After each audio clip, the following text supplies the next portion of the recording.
God's people say. Let's remain standing, let's grab our Bibles, and let us have Sir J.P. Diego for our Bible reading and opening prayer. Amen. Thank you, Pastor Provi, for the privilege to lead the Bible reading for this morning. Turn with me your Bibles, kakabsat, in the book of Habakkuk, chapter 3. Habakkuk, chapter 3. Page 1046 po sa ating Pi Bibles. Kapag may katabi po tayong mga bisita, please share your Bibles po. Page 1046 po sa ating Pi Bibles. We will be reading verses 17 down to verse 19. Chapter 3, verses 17 down to 19. Sabay-sabay po tayong bumasa. Ready? Hindi na po kayo kung mga kapatid. Say amen. And so, let's read all together. Verse 17, ready, read. Although the fig tree shall not blossom, neither shall fruit be in the vines, the labor of the olive shall fail, and the field shall yield no meat. The flock shall be cut off from the fold, and there shall be no herd in the stalls. Yet I will rejoice in the Lord. I will joy in the God of my salvation. The Lord God is my strength, and He will make my feet like hinds feet, and He will make me to walk upon my high places, to the chief singer and my string instrument. The Lord, let's begin prayer. Dear gracious God, Heavenly Father, we thank you, Lord God, for this morning, this wonderful morning, Lord, that you have given to us. An opportunity again, Lord, that we may be able to come and worship you, spirit and in truth. We thank you, Lord, for all the blessings, Lord God, na inyo pong binibigay po sa amin. Maraming salamat po that we could enjoy these blessings. But may these blessings, Lord, be the reason na kami po ay maging thankful po sa inyo at ang aming pagsamba ay out of gratitude. May you please help us, Lord, to in-tune our hearts, to focus, Lord, as we worship you through the preaching of your word. May we able to understand, Lord, yung mga bagay na gusto mo pong ipagawa po sa amin and yung aming mga obligasyon po and responsibilities po sa aming mga ministries. We pray, Lord, na kayo po ang pag-enable po sa bawat isa. We pray, Lord, that may you please help your servant, our senior pastor. Wala man po siya dito sa aming kalagitnaan ngayong Panginoon, pero Lord, we pray that may you please help him, Lord, na pagpatuloy sa kanyang mission trip at maging blessing po sa mga tao na kanya pong makakasalamuha doon po sa Europe. We pray, Lord, that may you continue to bless our service, bless our internet, Lord. Nang sa ganun wala pong maging hadlang na ang inyo pong mga salita ay makarating na matiwasay po sa mga nakikinig through online, Lord God. We pray also that may you continue to bless each and every congregation po sa mga dumalo po on-site. Pray, Lord, that may you speak freely through your Holy Spirit, Lord God. Give us a humble spirit to accept your instructions, corrections, and every details, Lord God, that you want us to understand. We entrust to you the remaining time of our worship service this morning. Thank you so much, Lord, for we ask all these things in Jesus' most precious name. Amen. Amen. Praise the Lord. Remain standing po. Before we proceed to the next part of our program, may we request all our teachers, lahat po ng teachers natin, to please line up po doon sa likod as we sing another song. Amen? Lahat po ng teachers natin, let's sing so much to thank Him for. Ready on the first.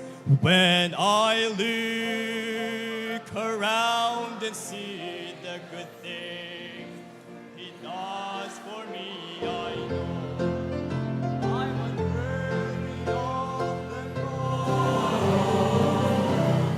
My blessings, the great desire, my life to bring my soul to thank Thee for.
Good morning, Hosanna Bible Baptist Church and Ministries International.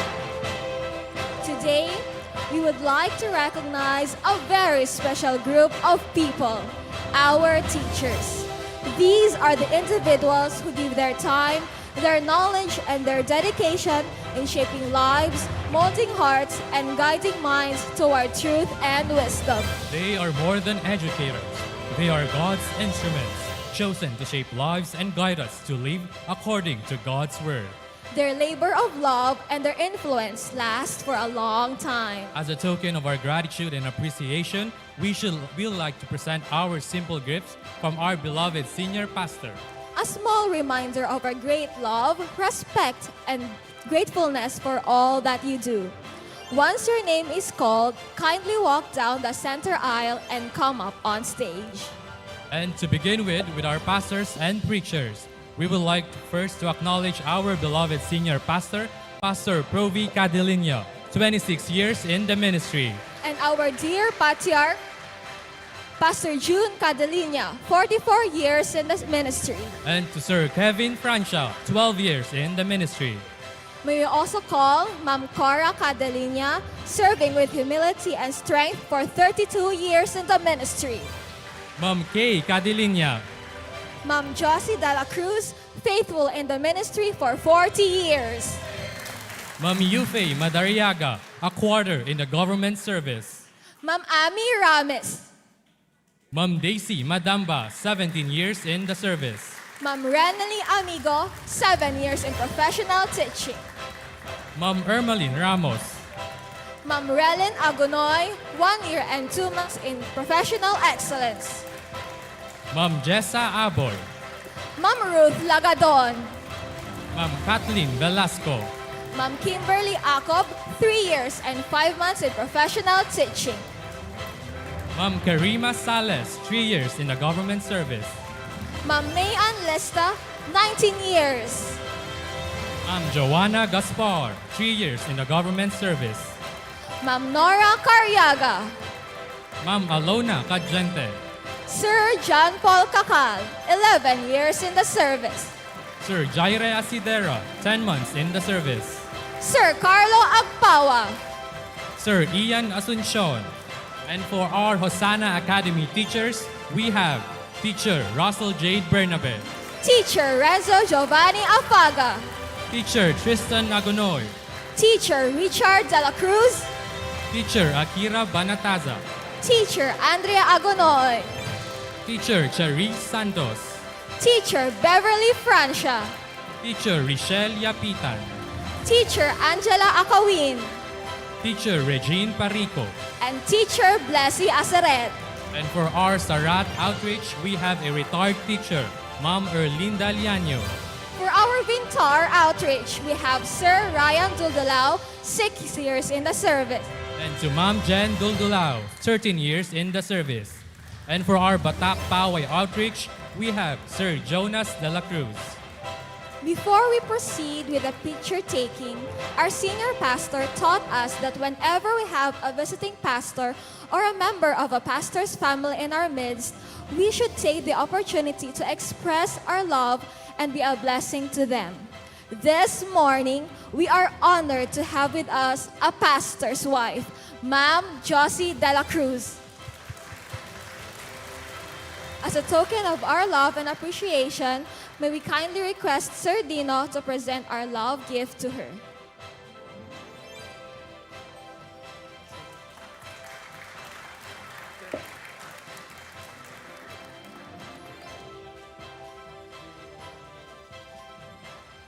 Once again, may we acknowledge our visitor, Ma'am Josie de la Cruz. Let us then proceed to the picture taking of our beloved teachers.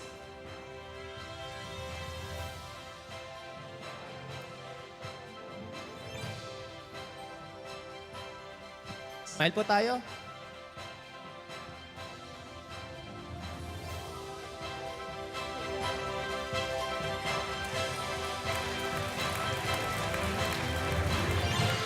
Ladies and gentlemen, sabay-sabay natin na i-greet ang ating mga teachers and mga pastors natin ng Happy Teacher Sunday in 1, 2, 3! Ayan. Congratulations and thank you, teachers, our dear teachers. But before that, let's have our beloved pastor live via Zoom to pray for our beloved teachers.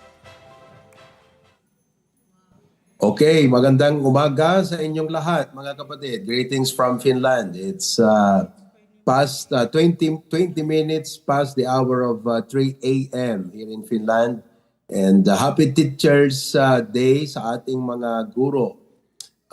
The reason why I prayed and decided to acknowledge our teachers today is, of course, I'd like to highlight three things. Number one, we value teaching. Mahalaga sa atin ang aral sapagkat sabi ng Bible, my people are destroyed. Not for lack of talents, not for lack of skill, but for lack of knowledge. So we value teaching. Secondly, we value teachers. You know, they play a very important role and key role in our life, in our society, in our families, and even in our church. But thirdly, we would like to highlight the value of transformation because the real objective of teaching and for teachers, the end result is not only information, but transformation. And there is no transformation without the change of heart. That's why the heart of teaching is always the teaching of the heart. So, Happy Teachers Day sa inyong lahat. At let's bow our heads in prayer. I also would like to add sa ating tugigaraw si Ma'am Lilia. She's a retired teacher at guro din siya ng, I think she taught in St. Paul or CSU. Kaya binabati din natin siya ng Happy Teacher Sunday. Manalangin tayo. Lord God, we remember first of all the Lord Jesus Christ, the master teacher, the best of all. And today, we remember all the people in their various tasks, Panginoon. Salamat sa kanilang buhay. I pray that you give them strength and courage and the very sense of purpose in their teaching. I know that teachers feel overwhelmed by their workload, their family, their problems, their personal struggles in life. But I pray, dear God, that they would always remember that your grace is bigger than all of these challenges and problems and struggles in life. Lord, give them strength and wisdom from day to day. Maraming salamat, Panginoon, that we could recognize them and be able to highlight the value of teaching, the value of teachers, and the goal of transformation. Lord, itatag ko apo dagiti teachers itatang agsurusuro, private or public school, that you will bless their spiritual life, especially their spiritual influence, dear God. From day to day as they go to work, they are not only teachers as their profession, but they are Christians, believers who happen to be teachers. The heartbeat of their heart is the Lord Jesus Christ. I pray that you bless their testimony from day to day, their reputation, dear God, that they would promote the name of Jesus, the church of the Lord Jesus Christ. Thank you, Lord. So I pray that you bless them. In Christ's name we pray. Amen. Maraming salamat, mga fellow teachers, at Happy Teachers Day sa inyong lahat. God bless you. Thank you. Amen. Praise the Lord. As the teachers exit po and the joint choir prepares, let's stand together. Let us sing the song, Salamat Aking Panginoon. Sing the chorus. Salamat aking Panginoon. Sa lahat ng iyong ginagawa. Buhay ko'y sa'yo. Aking iyalan. Na'y manig ang puso. Aking mura. Kung aking isipin, sakripisyo mo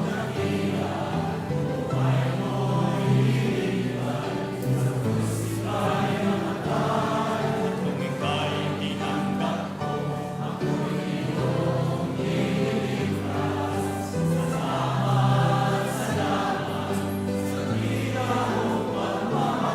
all together, chorus. Salamat aking Panginoon.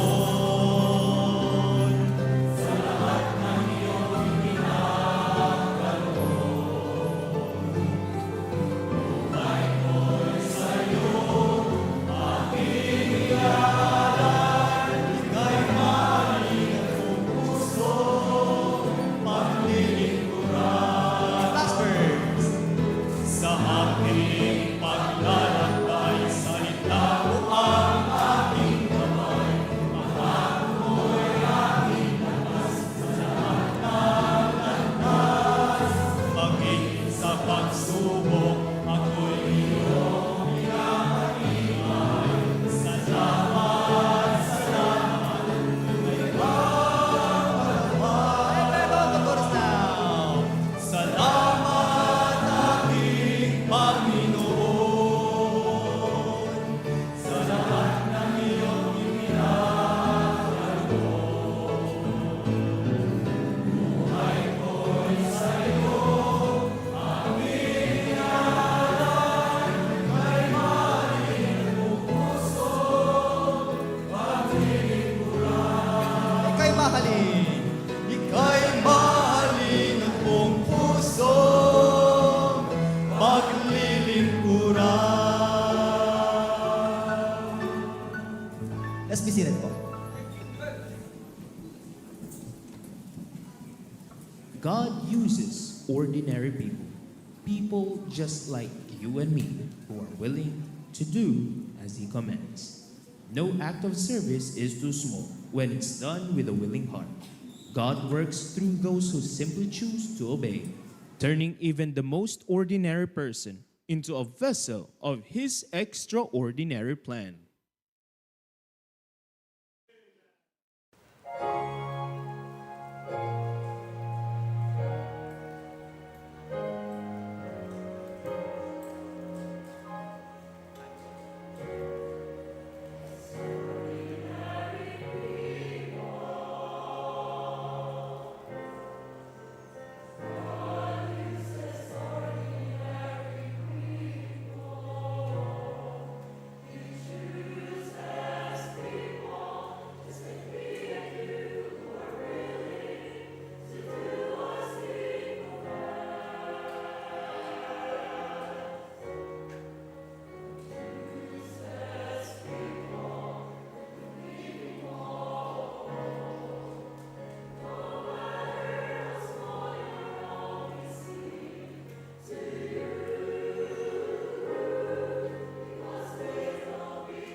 Praise the Lord. Thank you, joint choir. Let's stand together. Let us sing another song, Jesus Use Me.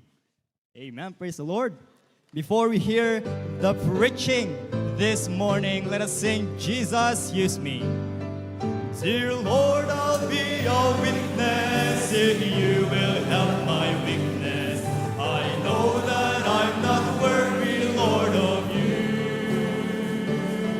My eyes of faith, I see you on the cross of Calvary. Dear Lord, I cry, let me your servant be. On the cross. Jesus, use me, oh Lord, don't refuse me. Surely there's a work that I can do. Even though it's humble, Lord, help my will to crumble. Though the cost be great, I'll work for you. I'll stand for thee, dear Jesus. I'll stand for thee, dear Jesus, so death may come my way. I'll spread the gospel to the fallen here. But if it be thy will, Lord, to go across the sea, Lord, help me to be willing to say yes. All together now. Jesus, use me, oh Lord, don't refuse me. Surely there's a work that I can do.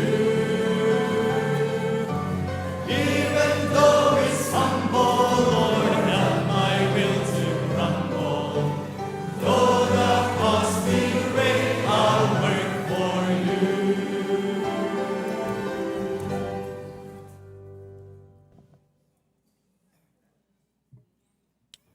Okay, thank you very much. Be seated please. Praise the Lord. Ngayong umaga, papasalamat ako sa Panginoon that as our ministry is growing and expanding, the Lord is raising men in our church who can help your pastor teach and preach the Word of God. Kaya mamaya ako naman ay magtuturo sa inyo. But for our first preaching or first lesson today, I would like for us to welcome to our pulpit Preacher Glenn Cadelinia to share with us the Word of God all the way, or he is in Hawaii right now and he's joining us online. And I pray that he will be a blessing to us. God bless you. Thank you very much.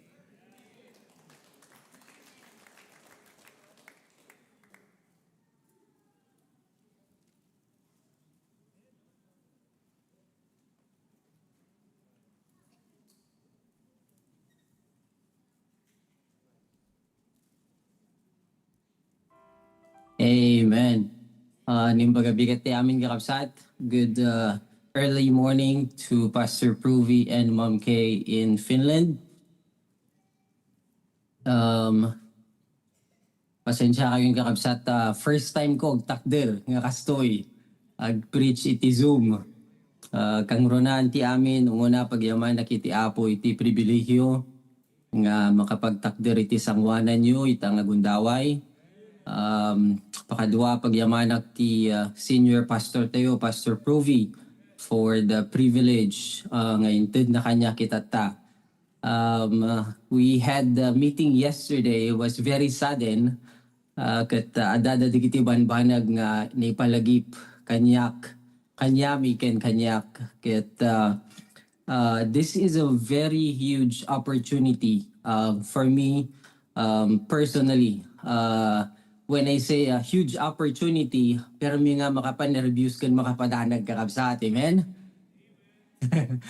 Kat, as we go on with the lesson this morning, dawatik nga tumakder tayo amin kakabsat. Please grab your Bibles with me and open your Bibles in the book of Joshua. Joshua chapter 24 verse 15. It's a very short lesson in my mind, kakabsat. Ito yung lesson nga may share ko itata. It's basically a testimony for me as these are things that God has spoken to me and dealt with me in my own personal life, kakabsat. So if you would open your Bibles with me in Joshua chapter 24, verse 15, in your Pi Bibles, you will be able to find it in page 300. Page 300 in your Pi Bible.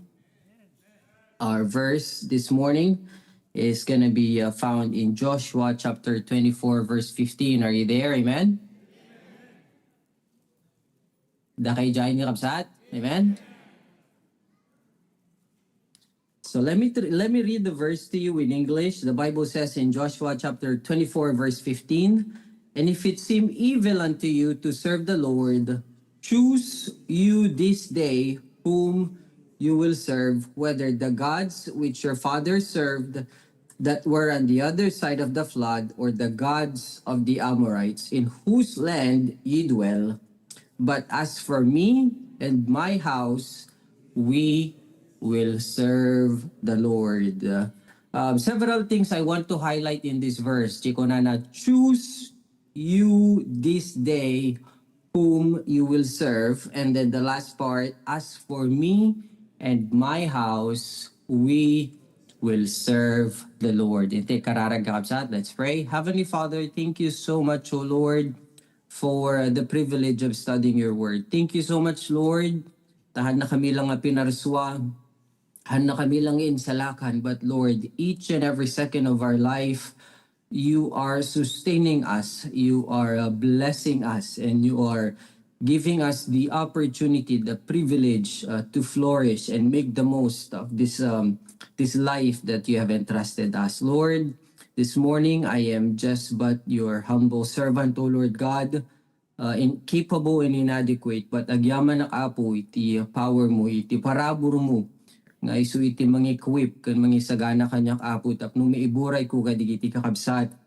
Negitiban banag, O Lord God, nga nakisaritaam ken pakisarsaritaam kanyak. Thank you so much, Lord, for our dear senior pastor, Pastor Provy. Ti pinangipatalik na, iti opportunity nga siya kiti makapag-share, iti lesson may papana choosing, O Lord God, this morning.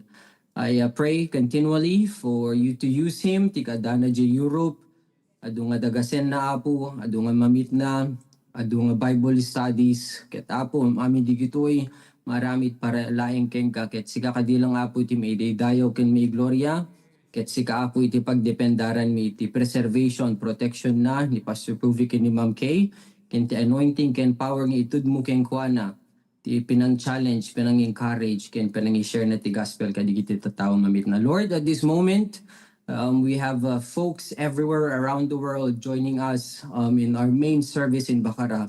What a great privilege, O Lord God, nga makapagtitipon-tipon kami nga mangidedayo ken ka. Dawatek laing apo nga digiti may sauk itat dangal daw. Agbalin apo nga challenge, encouragement, iti sinagtunggal mesa, O Lord God. Lord, I only mean to uplift you and glorify you in the things you have dealt with me. So please, Lord, help me. Help your word accomplish that, O Lord God. Thank you so much again, O Lord God. All this we ask in Jesus' most precious name. Amen and amen. You may be seated, kakabsat. So I have 3 points, kakabsat, and I believe this lesson, these 3 points, we have heard over and over again. And kadigiti kakabsat iti Hawaii, they've heard this lesson. But I just want to share this to the rest of HBBC ministries. Again, pagyamanak laonay ni Pastor Provy, ay ni kanakiti pribilehyo nga makapagsawita gundaway ket perming kutukot ti tumon kakabsat, malipatak amin nga pinanunot ka din kabesak, but I'm very prayerful and I know that many of you are praying for me this morning. So I really hope, I really pray to be a blessing. So this morning, I would like to share this lesson. And if I was to choose a title for this lesson, it would be Choose God. Choose God. I've highlighted in our verse in Joshua 24, verse 15, it says in there, "If it seem evil unto you to serve the Lord, choose you this day whom you will serve." Ti apo nakasaysayat launay kakabsat, kes hanatay lang nga pinarswa, hanatay lang insalakan, but inikan na tayo iti kapabilidad tapno makapili iti anyaman nga kayat tayo. He gave us freedom, and that's one of God's greatest gift next to our salvation. Mabalin na kumakunaan nga pinarsoa ka, insalakan ka, agbalin kan nga robot, ubraam doon at ibagak. No, God gave us the freedom to choose. So this morning, I would like to challenge us to choose God in three things. And I first of all, in introduction, what does the word choose or choice mean? There are three things I want to highlight, kakabsat. When you choose something or somebody, it shows importance. Diba? Nung sigakit napili out of many options, adda di jiriknam nga kasla importante ka, di ngamin. Another meaning of being chosen or as a choice, it shows priority. Priority. We have, God has blessed us with two little ones, kakabsat, Zandro and Lera. And during our flight to the Philippines, Lera, before going there, I think was less than 2, and we were coming back. She turned 2. But there is this point in time where you have to board the plane. And they call you by groups when you can board the plane. And fortunately, because we have Lera with us, kakabsat, awagan dalokwa kat syempre uno dati first class adu nga grupo kakabsat, but usually di nga groups basit da lang. And then next thing ayabanda kids or families traveling with kids 2 or younger kat paspasak lok mga bagkatan nila kakabsat tapos hintayon. Yeah? I feel very important. I feel chosen and important to be called ahead of everybody. And it shows priority on my part. Having a 2-year-old, I have priority to board the plane. And it makes you feel good. Yeah, I hope and pray nga makarelate kayo dito yung kabsat, yeah? And third, what being chosen or choice means is it shows preference. Preference. No, sigakat nag-apply iti trabaho kakabsat. Not just trabaho, but for example, let's stick with that, trabaho. Umun-una kakabsat, no, apply ka trabaho, hamo no, maala ka unuhaan, di ngamin, and you know, there's so much competition, you do your best to prop up yourself, prepare yourself, you show up at the interview, and during the interview, you just do your best to show that you're the best candidate, that you're the one that they're looking for. And after so many days of praying and waiting, and you finally get the call. And hopefully, prayerfully, the call that you get is something that goes, we choose you. Diba? When you hear that call, you are very happy, you are very excited. You were preferred out of the many candidates for that job. And that makes you feel good. Right? Doesn't that make you feel good? Deti message ita takakabsat as I chosen to entitle it Choose God. When we choose God, do you think it makes God happy? If it makes us happy and special when we are chosen out of many people, it surely must feel good for God for us to choose Him. But saying that we choose God is just one of the many things that we can do to please Him, to glorify Him, to honor Him, and to make Him happy. So this morning, I have just but 3 points I want to cover in choosing God. And with the first point, I assume you will be able to get the second point and the third point right away. So in choosing God, first, we must choose God with our time. Choose God with our time. In Ephesians chapter 5, verses 15 to 16, the Bible says, "See then that ye walk circumspectly, not as fools, but as wise, redeeming the time because the days are evil. Time. Time is somewhat of an equalizer to all of us. We all are given the exact same number of hours in one day. Sino kada kayo or who among you has more than 24 hours in their one day? Yeah? We all have 24 hours in our day. We all have 60 minutes in our hour, and we all have 7 days in our week. We might say, I don't have as much money, I don't have as much resources as others, but we are all given the exact same number of hours, minutes, and days. We may not live as long as we want to be, but the day that you live, we are given the exact same number of hours, 24 hours. Ang mukha mo tayo, dito kakabsat, but just to review, there are 24 hours in a day, there are 7 days in a week, and 52 weeks in a year. The question is, do you know how much of that time are we choosing to give to the Lord? In our services, Kakabsat, I had to adjust the lesson a little bit so that it would match our main church. In our main church, we have 4 main services. Sunday morning, in the morning, we have the first service, which is what's happening right now. And the second service, that's where Pastor Pruvi is going to preach. And then there is this afternoon service. We have 2 preachings also in the afternoon. And after the Sunday afternoon, we have Wednesday. So we have 5 preachings in a week. And in those 5 preachings, I estimate it takes about 8 hours. 8 hours.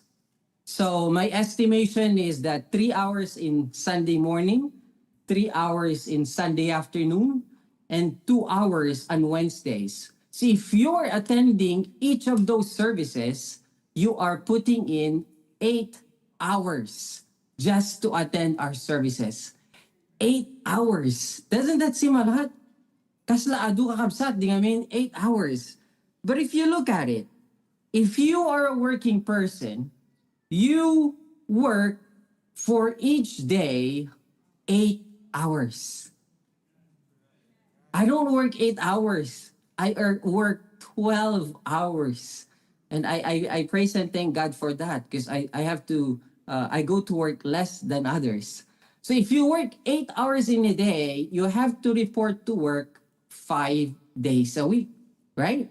So 8 hours times 5 equals 40 hours. And in those 40 hours, you are paid by the hour. At least kanyami to US kakabsat. If in the Philippines, you get paid by the day. But all of those hours come to a certain earning, and all those earning is for you. So if you compare the number of hours that we spend in our services, 8 hours compared to 40 hours of working, it's 1 to 5, generation na kakabsat. If you, I don't know what the percentage is in our church, are able to attend all those services that I have mentioned, 5 preachings, 5 services.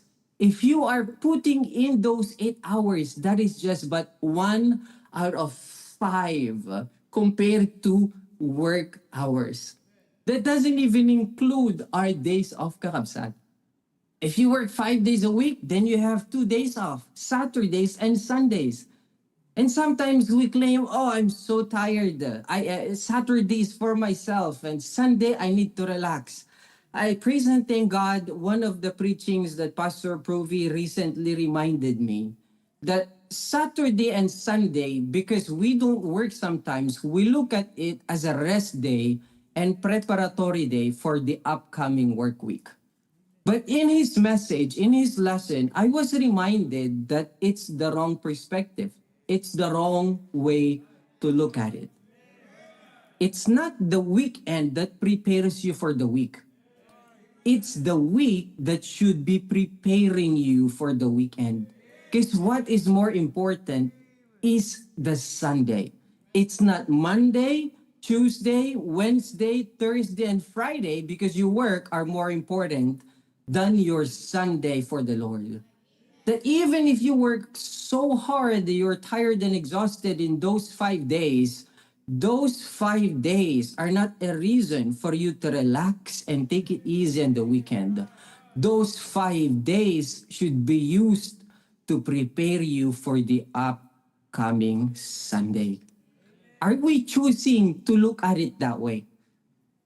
Kadidi nga message ni Pastor Puro Vigat permi nga napalagi pan nagkakabsat at natural mat lang kanya di expectaram nga no day off mo ag-relax na kumamot I wanna sleep I wanna do my garden ni Tita Melinda kanain mo example for garden you know for us abroad I want to relax I want to go to the mall I wanna go eat out I wanna go to the beach but in reality kakabsat do we choose to put God first with our time?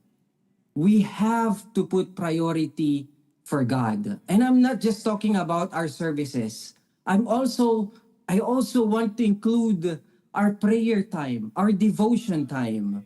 Do we put priority? Do we choose God the first thing in the morning? Do we just get up, rushed, to get ready for work, rush to get ready for school, and forget about prayer, forget about devotion. And then the day goes on, we don't even remember that we needed God's help for that day. It's very important, kakabsat. One of the folks here in Hawaii, Brother Charles, Reggie Charles, iso na time sa kaduami nga nagawid, DCSC kakabsat. He's one of my answered prayers.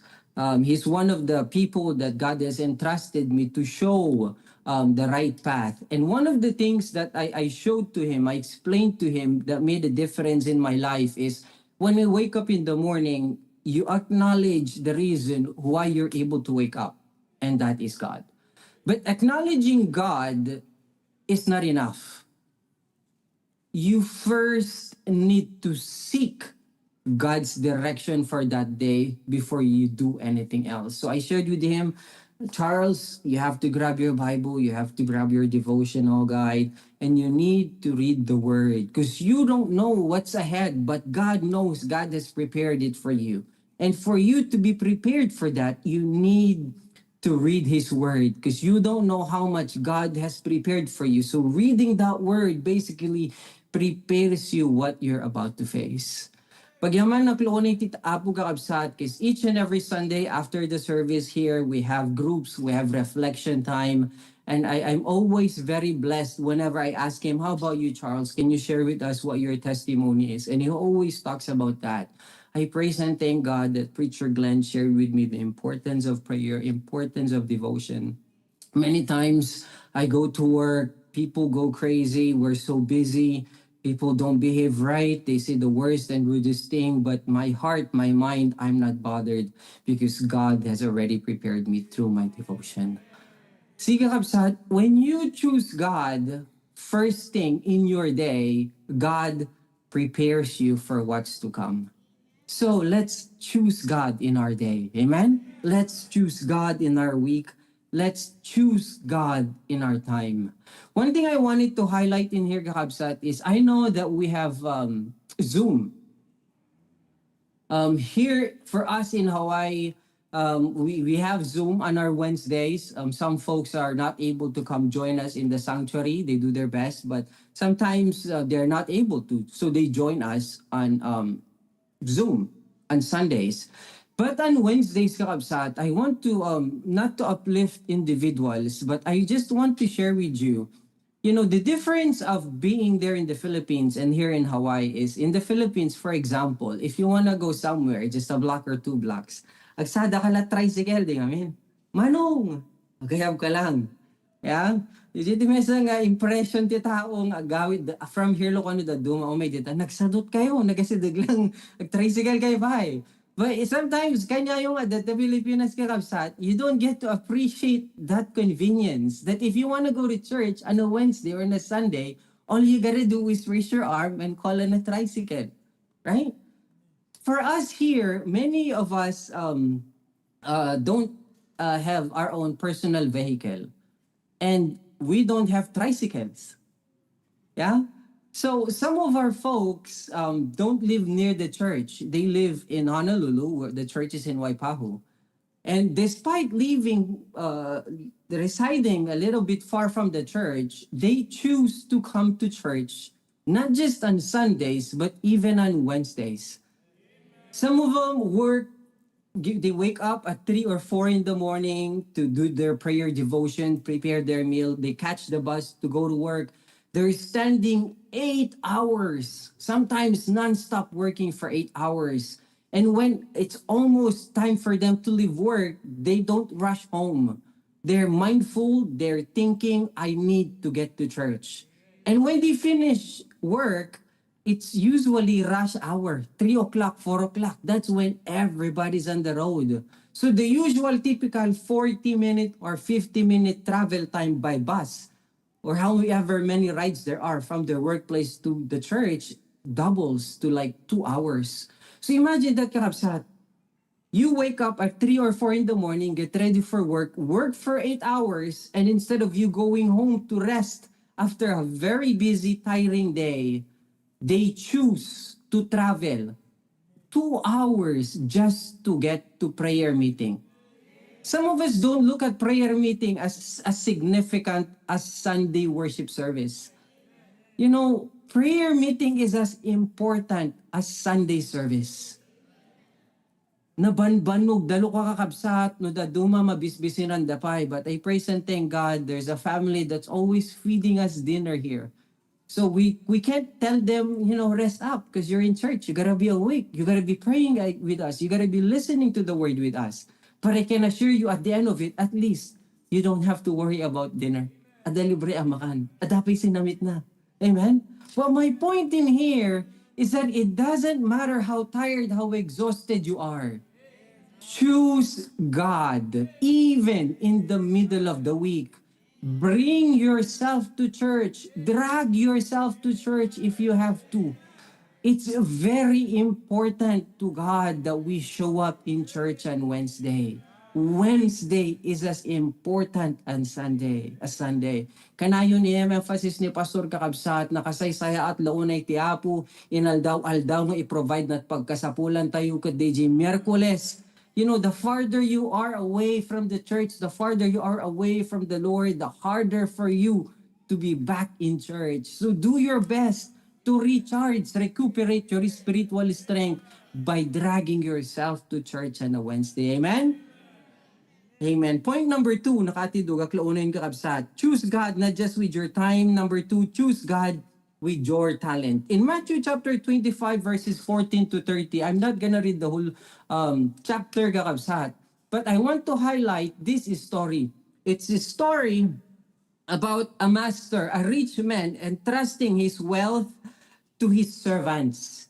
He gave several talents or amount of money to several of his servants. Some he gave 10, some he gave 5, some he gave 1. This is rephrasing kakabsat. Yeah? This is not exactly the detail in the Bible, but I just want this as an example, to use this as an example. And then the master traveled. And then later on, years passed, he went back. And when the master came back, the first thing he did was to call his servants. He was very excited to find his servants and ask them, what did you do with the talents, with the money that I gave you? So the one that received 10, he invested it, he used it. And what happened? It multiplied, it probably doubled. The one that he gave 5, he invested it, he used it for business. And what probably happened? It doubled or it tripled. But the one person that was only entrusted one, aside from him only getting the least, instead of investing it and using it, he hid it. And how did the master feel? The master must have felt dismay. Nagsayang, inikan kat opportunity gundaway ngamang paadu, timesa nga talento ngam inan anum, inlumeng mo, indulin mo. God has given us all talents. Amen? Ada ti talento na maturog. Agup obraman, adaman ti church, yan naman ayan na makaturog. Amen? Kitang takaabay mo, baka iso talento na. Some of us, we have the talent to eat. Right? Cleaners, titawag kakabsat. Para dalos ti subsubra. But joking aside, God has given us all something that we can use to glorify Him and to honor Him. And you know, when you use that talent for the Lord, it's amazing what He will do in you and through you. We have so many examples in the church kakabsat nga mabalin nga pag-reflectan tayo, nga pakakitaan tayo, that if you were to give your talent and use it for the Lord, God will do amazing things. It starts with our senior pastor, Pastor Pruvi. Not all of you know how he is kakabsat. Managbabain ni Pastor Pruvi. He doesn't like interacting with people. Yet, God has given him a very special talent in music. God has given him a very special talent in leading. God has given him a very unique talent in management. And now, you can see Hosanna Bible Baptist Church, kakabsat. God gave Pastor Pruvi something, and that something, Pastor Pruvi used it for the Lord. And because Pastor Pruvi used it for the Lord continues to bless him and equip him. And praise the Lord, there is Hosanna Bible Baptist Church, Australia. Amen? Pero may nga mabless sana kadigiti kakabsat, Australia kakabsat, as much as possible, I try my best to join their service on Sundays despite the time difference. And sometimes I don't want to miss any part. It starts with the singing, the testimonies. If you have not joined the Australia service yet, one of these days, make time, find time. I know it's early in the Philippines, but it starts with the testimonies, kakabsat. It's amazing what God is doing in our church family in Australia. Naisupsupa di kakabsat, ti panakisarita ti tao, ti apo ti sinagtugal mesa kang kwade ijay, not just individually, hear their testimonies, and then the preaching of God's word. You get to hear Brother Aldrich preach, you get to hear Brother Michael preach. In fact, today, Brother Michael preached. Then you get to hear Brother Dexter. One of them will be preaching to the main church at some point, kakabsat, and I'm very blessed to see that. See, if you give your talent, whatever it is that God has entrusted you, God will do great and amazing things. I don't know, you probably heard it, but HBBC Australia is started during the pandemic. Pastor Provi didn't even go Australia, and Australia HBBC started. Kasi ka amazing, nakakabsat. And now, Pastor Provi is in Europe, and we're about to inaugurate Hosanna BBC Milan. Amen? See what God could do in you and through you if you just give your talent for the Lord. Many other people, Mom Kay, we have the best choir in the entire wide world. Amen? Amen? You must feel very proud, not in comparison with others, but very proud that we have the best music in comparison to the world. When the choir stands in front and they sing, kasla ka lang yung matungan na pa ni Jay Langit kakabsat. Amen? Guy-guyudin da ka lang agsubli umay ditira about daga. That's how wonderful our choir is because Mom Kay gave her talent, dedicated her talent for the Lord. For us here in Hawaii, kakabsat, not to lift up one individual, but I praise and thank God for the partnership of every individual here in Waipahu. But one person in particular, I want to use an example in giving your talent to the Lord. I know Preacher M and I grew up in Bacara. We played, da kami digidi agpukaw no madamat prayer meeting nga kabsat. We take Tito Dave or Tito Dino's bisikleta during prayer time and we'll be riding the bicycle all around town. And then we get back and prayer meeting is over. In fact, everybody's gone home except kadigijay makin bisikleta tor orayan da di pagluganan da agawid. So when we get home, Tita Ruth and Ninong Manning would be home. But M and I, we're out, so we'll have to take him home. Na kami, digit, naluluko nga, di makil, baka rakakabsat. But fast forward till now, we are given the privilege, the opportunity to serve God in this beautiful place called Hawaii. And you know, Preacher M, he also is one of those that has to wake up early to go to work. He wakes up 3 in the morning. He works from, I don't know, 5 till 3 in the afternoon. But despite a busy day, he'll come to church on Wednesday. And while he's at work, he's texting everybody in group chats, Tenor, this is your piece, practice it. Alto, soprano, practice this, bass, practice this. After church, we will practice. And then after the message, we will go and practice. And each voice that he practices, he sings their voice. And do you know how much time it takes for him to practice all those voices, kakabsat? It takes a lot of time. It takes a lot of attention. But despite him being tired, he gives his talents for the Lord. And I praise and thank God that sometimes when we practice 1 round, 2 round, I'm like, wow, we're better than we were a year ago, you know? It might have taken us a year to get better, but praise God. We're a little better now, amen? And all praise and glory to the Lord, and thanks to Preacher M for dedicating his life, his talent for the Lord, kakabsat. I know God will do more greater things through Preacher M, kakabsat, in our music ministry here in Hawaii. I get to enjoy singing, we get to enjoy praising and worshiping God here because He is also playing the piano for us. Can you picture it? Can you imagine it, kakabsat?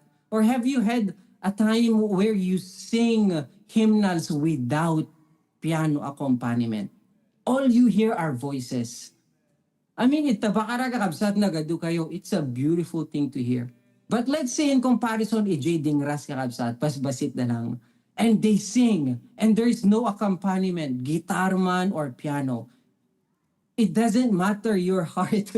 At a certain point, kakabsat, makaikawa ti awan accompaniment na, di amen? So pag yaman naglaonay ti Apo, di kiti kakabsat nga da talento ng itid da iti talento da para ti Apo, kit makatulong laonay panangiday dayaw, kin panangigloria kin kuana. Maybe one of you saying, well, Preacher Glenn, I don't have a talent. The answer to that is that's impossible. God has given us, each and every one of us, a talent. Maybe you're just too shy to share. You just have not found it or developed it. But let's say it might take a while. What you have right there right now is your life and your time. You know, the folks here in Waipahu, we don't have a company that cleans the place, the place where we meet, where we visit. But we have people who volunteers their time. I'm talking about the senior citizen, ni Tita Romana, ni Tita Minda, even Ate Raquel. Agsisin mo blat da nga mapanagdalo si J Church kakabsat. Makapabless la unay tano da duma ag text ni Tita Minda ko na Glenn, napanag J Church, nalipatak, agbayad ag gayam iti parking itatan. Kanan nila ko kakabsat, mabigbigla naglo ag message. But lately ko na kanya, Glenn, it's potluck on Sunday, we don't have cups. Make sure to bring cups for this coming Sunday. Yeah, I'm just reminded, you know, Tita Minda went to clean church. Praise God for that. Or Tita Romana. Tita Romana would check in with me on Friday and say, Glenn, I'm headed for church. I'm gonna go clean. Kut kunak kaslay ayabanak ni Tita Romana nga mapanagdalo si J Church. But then when she's done, she'll message me again and say, Glenn, I'm done cleaning, fixing the church. I'm gonna lock up and then I'm gonna head out.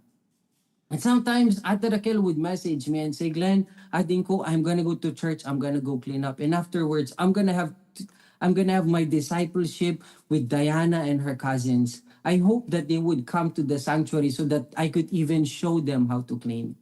Hanlang nga ito na oras na time na agdalos. But she even wants to involve others so that they can be involved in the church. Di pinagdalus kakabsat, cleaning is not a talent. Amen? But my point in there is we all have time. Let's put in the time to serve the Lord. If cleaning is something that you want to help the ministry in, go and clean. You know, I am so blessed by the pictures being shared in the coordinators group ni Brother Ian. I don't know if you know him, but I've seen him with my first visit in Madama Construction. Permit pinangiparparay ni Pastor Jun Gangkwana, DJ Tinaling agtay ni Ian. Padak nga nakutong kakabsat. Yeah? Idi agtatay lang.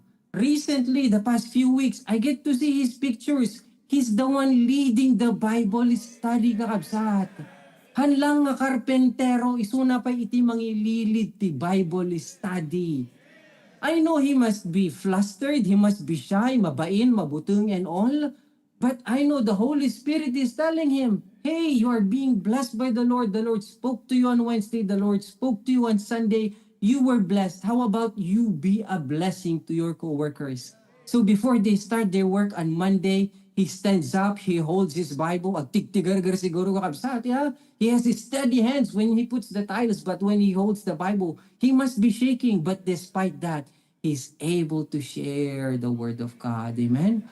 To share the Word of God is not a talent.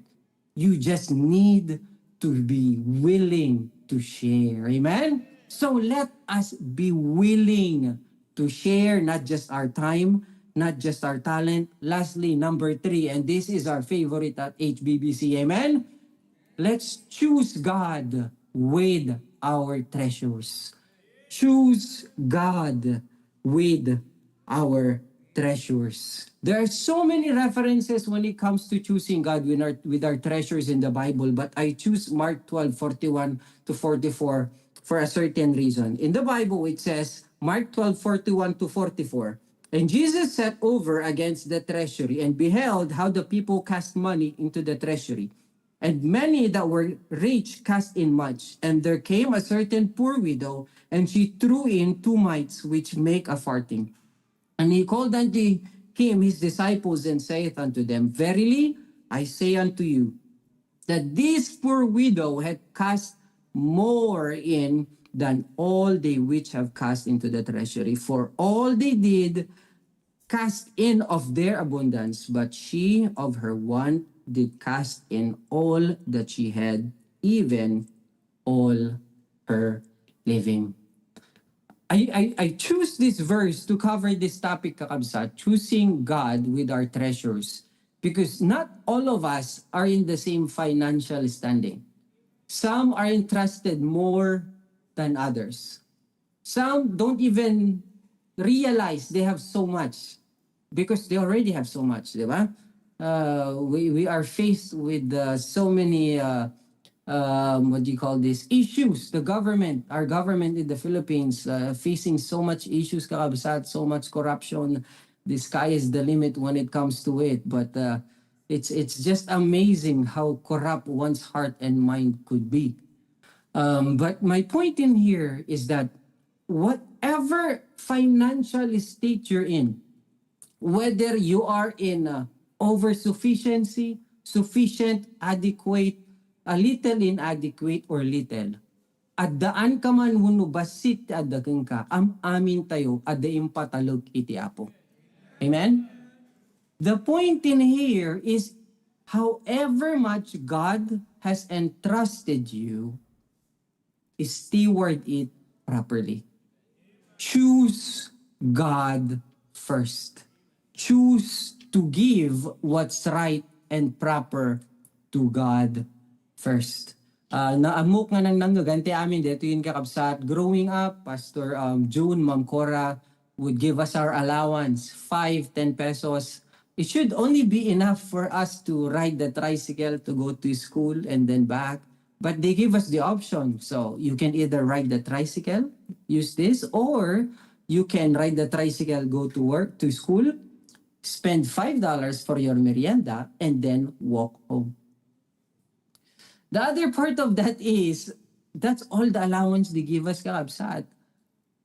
And they talk to us about setting aside our offering. So if Pastor June or Ma'am Cora was to give me and my brother 10 pesos each, what's the tithe? 1.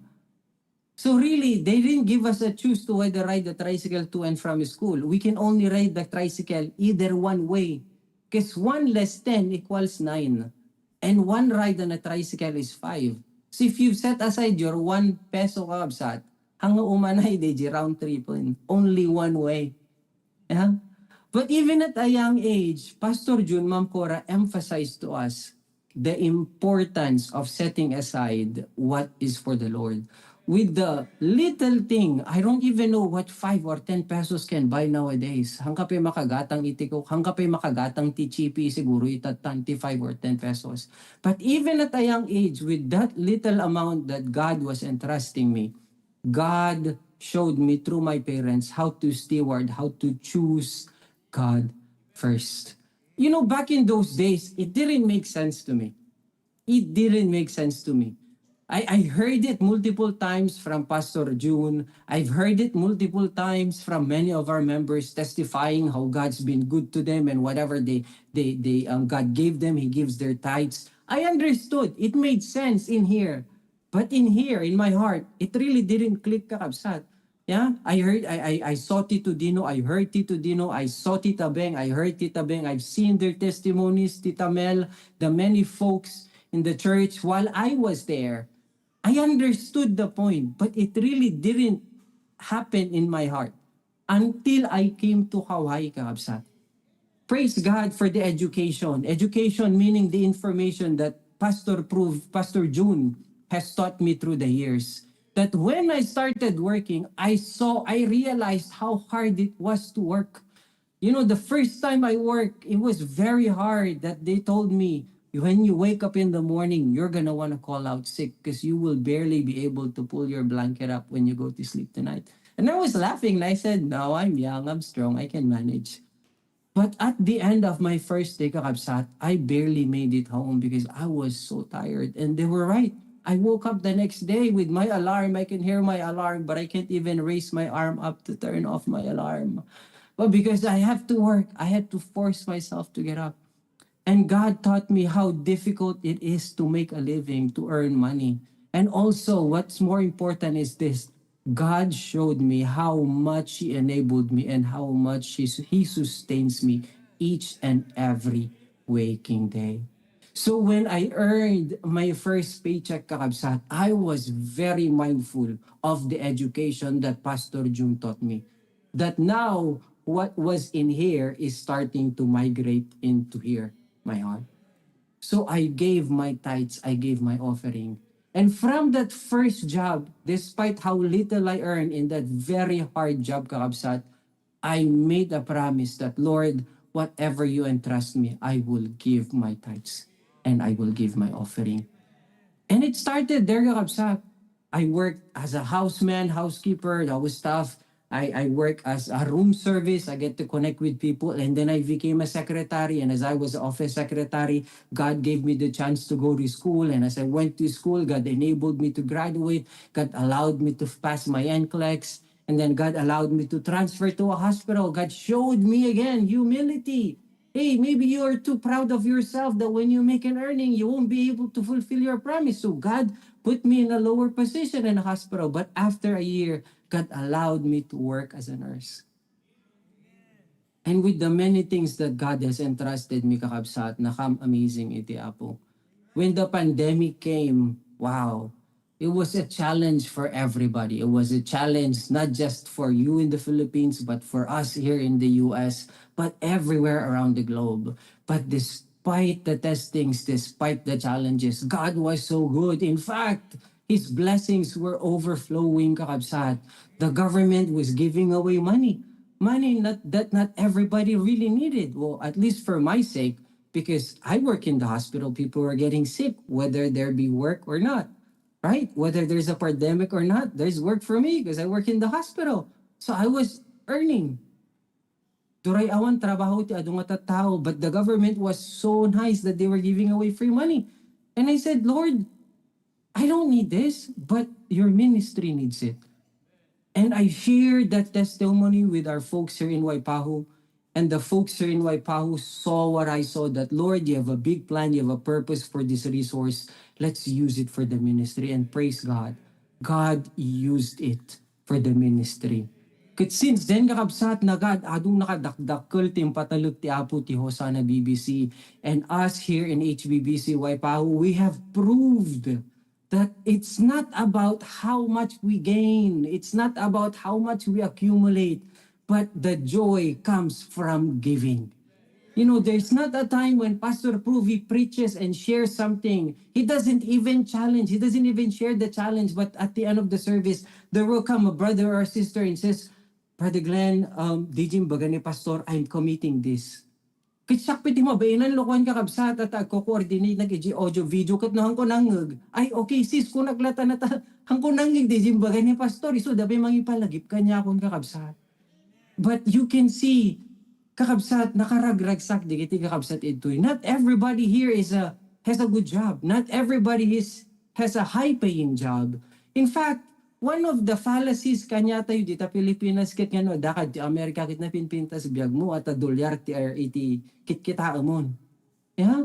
What you don't understand is because we make more, we have to pay more. Right? We have to pay more rent. We have to pay more for electricity. We have to pay more for water. We have to pay for our cars. We have to pay for our taxes. There's so many deductions that we have. But that is not an excuse for us not to return our tithes and give our offerings and actively participate in every aspect of the ministry. We have the choice, especially right now, October, kalkalpa City, Amazon Prime Day. Yeah, nakadado nga sale, electronics and all, and then November comes, Black Friday, nakadado nga sale kakabsat. We have the choice to buy so many things. But those material things, when we buy them, it takes a day or two or a week, and the excitement that you have fades. But we have learned, we have realized that the resources that God has given to us, if we give it, put it in the work of the Lord, they're invested, they're recorded in heaven.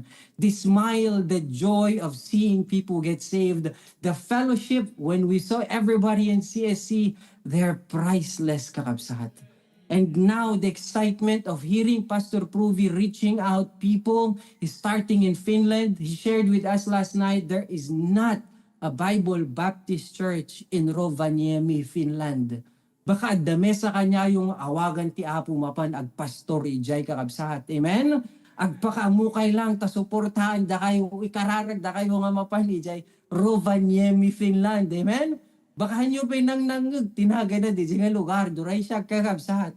Ni Pastor Pruvi lahat nakapanpela kanya tay amin ni Jai. Patangan na panisuna dya agpaspasyar lang. He feels the need for a ministry to be started. He started looking on Facebook groups, Filipino groups in town, in the locality, so that he could meet with somebody. And when I heard him say that last night, I was very prayerful that, Lord, please help one Filipino see that message and respond so that Pastor Pruvi could meet with somebody. Tapno adamasyeran, duray mesa laang kakabsat. One soul, won to Christ. Sulitan kakabsat, amen? So let's continue to choose God in our treasures. In closing, kakabsat, dito pa pa the Pastor Pruvi, EJ Europe. It's a great blessing. It's a great opportunity, not just for them to go, but for us. I am standing in front of you now as a result of that choice. I just encouraged them. I challenged them last year. We were not certain that they were gonna get a visa kakabsat. In fact, di mapandag interview, Manila, I really thought they weren't gonna get it. So it was really a big surprise for us that they got approved. Yeah? The communication me, kadikiti support staff, pastor was gonna apply for a visa to go to France. But then when they submitted the application to go to Finland. F kakabsat, di jilat na ngagda, F. Nagtinag nga Finland, jay France. See the difference? They're very different, kakabsat. That from the moment we submitted it, we know it wasn't gonna happen. It was gonna be a failure. In fact, DG for me, intugot ni Pastor Pruvi for the interview, for the first appointment, it didn't match. They could have declined him, yet they gave him a chance to refill the form. And then to our surprise, they got approved a visa, kakabsat. Kit ko anak mo pandang ubrahan ni G Finland itatan. But it's not about just going to Finland. After Finland, tomorrow they will be traveling to Italy. They will go and see the Tower of Pisa, the Leaning Tower of Pisa.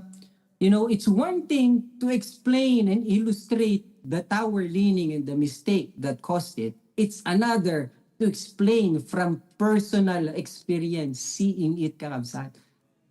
You know, one blessing that I receive with supporting my pastor is every time I pray for him, before the preaching, I pray for him for power, for anointing. I am so blessed by the preaching, kakabsat.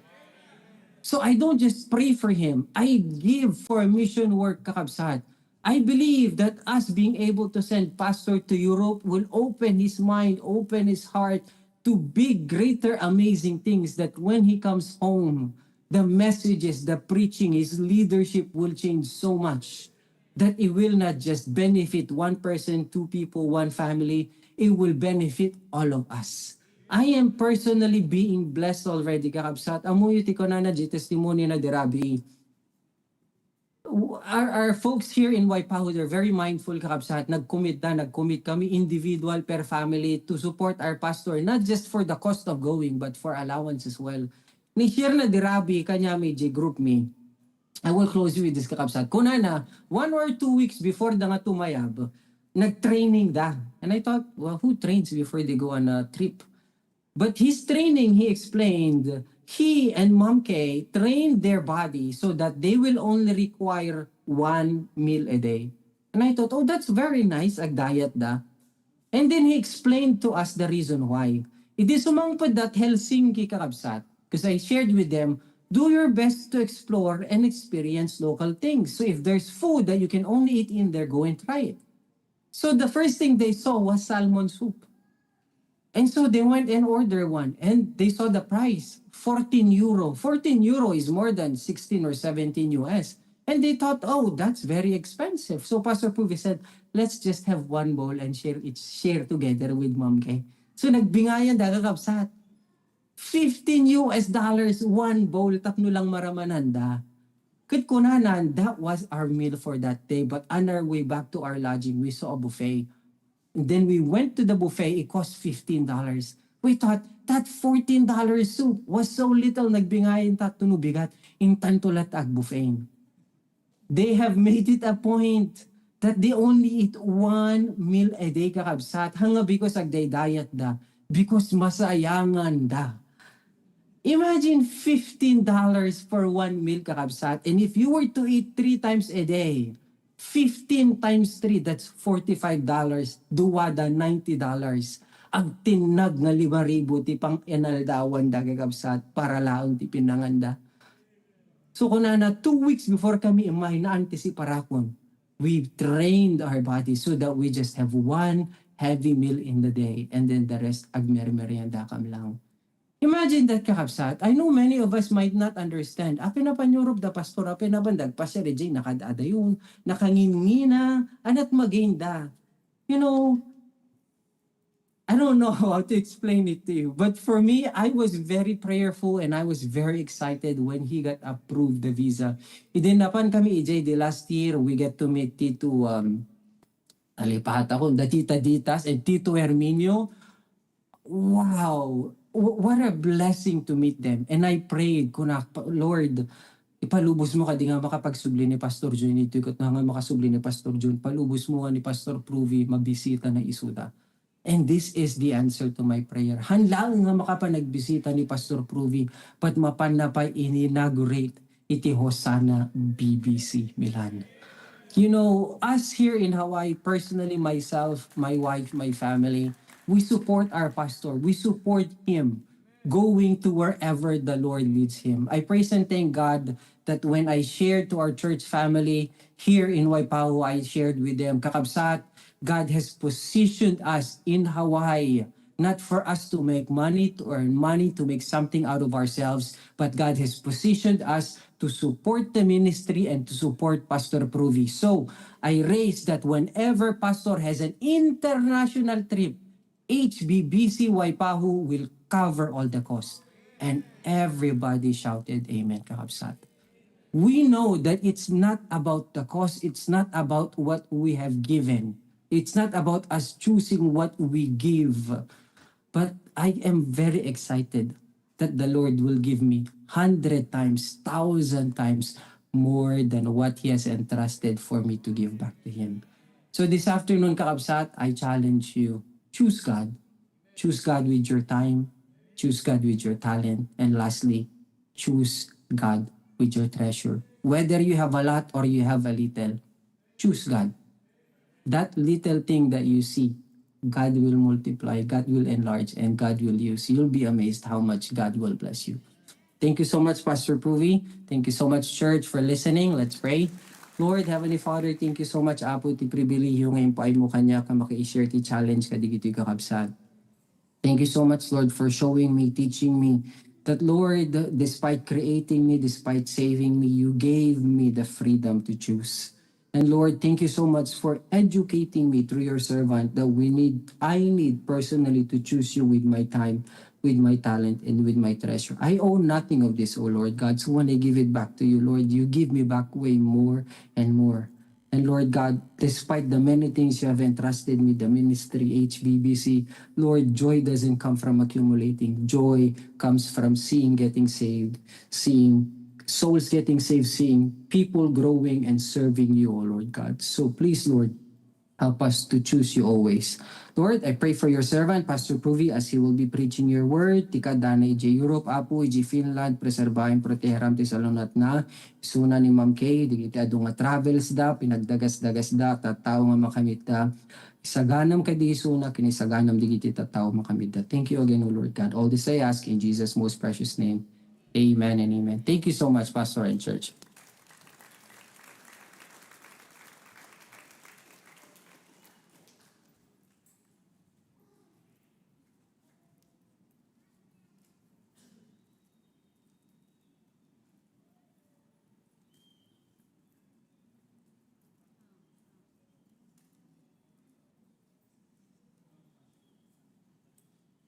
Okay, to God be the glory. Na-bless po ba tayo? Palakpakan natin ang mensahe ng Panginoon. Thank you so much, Preacher Glenn. That was a very powerful, touching, and enlightening and transforming message and testimony. You know, I am actually looking at the congregation. Nakikita ko kayong lahat. Mga danakadumog, at iti, mo nagdingdingag, masayangan nakakabsat, no hanyo man lang nga inintunaran. Day nga mensahe nga na iburay kada tayo. But nevertheless, I cannot let this message pass without the invitation. So I'd like for every one of us to stand together. The Holy Spirit has worked in your heart. We have all our obstacles and challenges in life. But it's not about the obstacles. It's how we choose God and strive to overcome, all of these hindrances and obstacles so that we can only choose God with our time, with our talent, and with our treasure. You see, kadatay dita main, we think we are making a lot of sacrifices. With that message today and testimony, you realize everyone is in HBBC, shares the same DNA, spiritual DNA of heart. We may come from different places and we live in different contexts of life. But as HBBC, all of us have learned to make sacrifices for the Lord. So hati ko makungkunan nga nagrigat, hala nga sikat agis struggle, ado nga kakabsat. But they don't just struggle serving God, they enjoy serving the Lord. So I want you to come to the altar right now, and whatever the Lord has impressed in your heart, make a commitment with your time. Sunday morning, afternoon, Wednesday night prayer meeting. If God touched your heart today, your response is very important to Him. So come forward to the altar right now. Let's have 5 minutes, 7 minutes of time of prayer. Come to the altar, is coming to God, and make your commitment. You're a student, you're a parent, you're working. Umasidig tayo kakabsat dito altar. Many are now coming to the altar. Okay, I see our brethren in Australia moving forward. Lawag, moving forward. Okay. Ang kipilpilitan kakabsat nyo, may posible nga na kaila tinignay mo iti apo. No tinignay na kada ibagbaga na kang ka. And don't ignore him. You know, don't stand there as if you didn't hear anything. God used Preacher Glenn to expound that message, but God spoke to your heart today. Daniel, play the piano now.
Let us pray. Dear God, thank you for meeting with us today through your word. Indeed, your word is very powerful, and it penetrated us, especially that your spirit was speaking to us while Preacher Glenn was delivering the message. He did his best, the best way possible, the most articulate way. And what a blessing, Lord, that you've given him that talent. But it's another thing that he was willing, Lord, to give his talent so that you can use him for the ministry. Thank you for his life and for his family. Continue to bless him, dear God. I saw everyone came forward today, Lord, with their commitments in heart. And Lord, you deserve our best. Even though we say sometimes that we make a sacrifice, it's not really a sacrifice, dear Lord, because you really deserve it. We are not sacrificing it for you. We count it as a great honor and privilege to serve you, Lord. So whatever practically the sacrifices that might be involved, we don't count it as a sacrifice. We count it as a joy to deny ourselves, dear Lord, and to rearrange ourselves as far as our time, our treasures are concerned, so that we can honor you and glorify you and give what is due to you, dear Lord, because you have been so good to us. You have saved us. You have blessed us, dear Lord. And that is why today, forgive us, dear God, for sometimes there has been unfaithfulness on our part. Forgive us, Lord, for sometimes even when we do and we comply to your work, there's that murmuring and complaining in our hearts. Lord, help us to serve you with gladness. Help us to serve you with willingness, wholeheartedly, dear Lord. I pray that you bless each and every one of us and continue to bless our service today. Ito palang, Panginoon, ay sulit na po ang aming service sa umagang ito. But I pray that you will also bless the message that I'm going to share, a very important instruction for the whole HBBC family and ministries. Continue to bless, Lord, our service today. In Jesus' name we pray. Amen. Praise the Lord. Go ahead. Praise Lord. As we go back to our seats, we praise and thank God. Thank you, sir, for reminding us to choose God in our time, talents, and treasures. Let us sing the song, Jesus, Use Me, as we go back to our seats. Amen. Sing the first, live it up. Dear Lord, I'll be your witness if you will help my weakness. I know that I'm not worthy, Lord, of you. My eyes are open, I see you on the cross of Calvary. Dear Lord, I find let me a servant be. The chorus. Jesus, use me, oh Lord, don't refuse me. Surely there's a work that I can do. Even though it's humble, Lord, help my will to crumble. Though the cross be great, I'll work for you.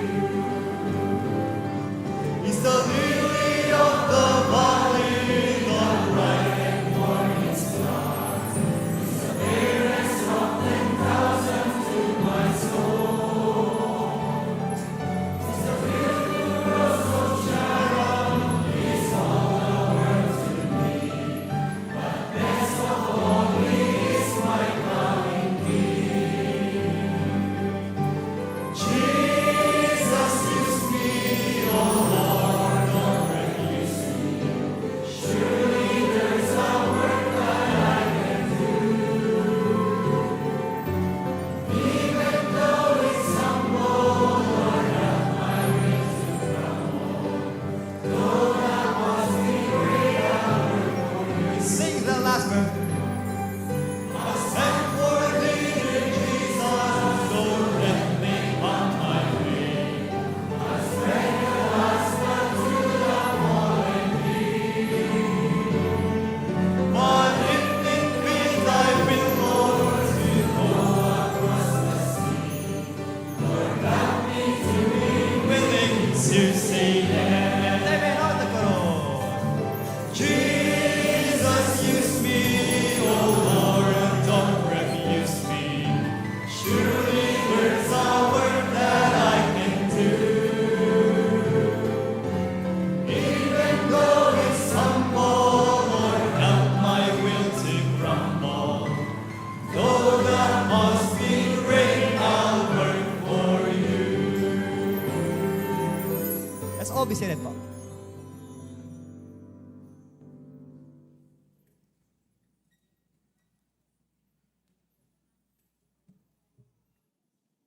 Okay, thank you very much. Let us now be seated. Greetings from Finland. And what a delight and joy to join you, even though remotely. But that's why we thank God for our AV, audio visual ministry. Thank God for His provision of this ministry, not only provision for the technicalities, but the technical people who are working on it. Kaya palakpakan natin ang kabutihan ng Panginoon.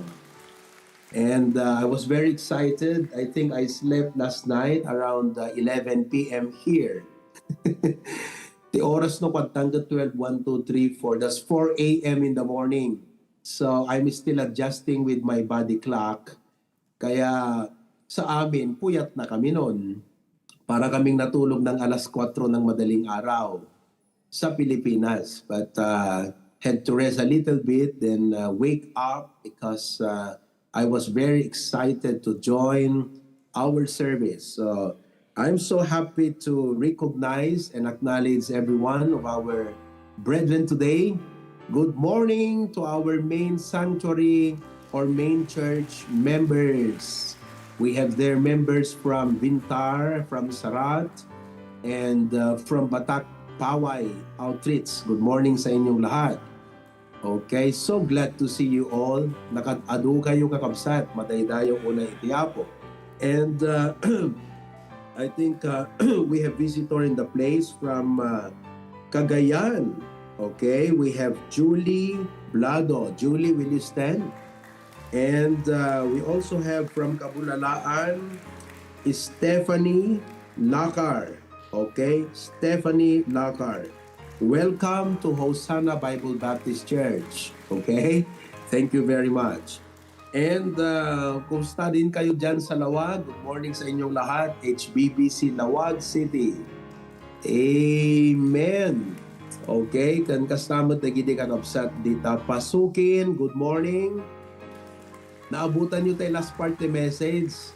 Nang hinayang ako, sabi ko sana nakijoin kayo at narinig nyo yung napakagandang mensahe. But anyway, I'll try to rearrange sometime and crop that video para maiparinig natin sa lahat ng mga members, you know. It's a wonderful message today, wonderful message, okay? Then, let's go to Claveria. Okay, good morning sa inyong lahat dyan sa Claveria.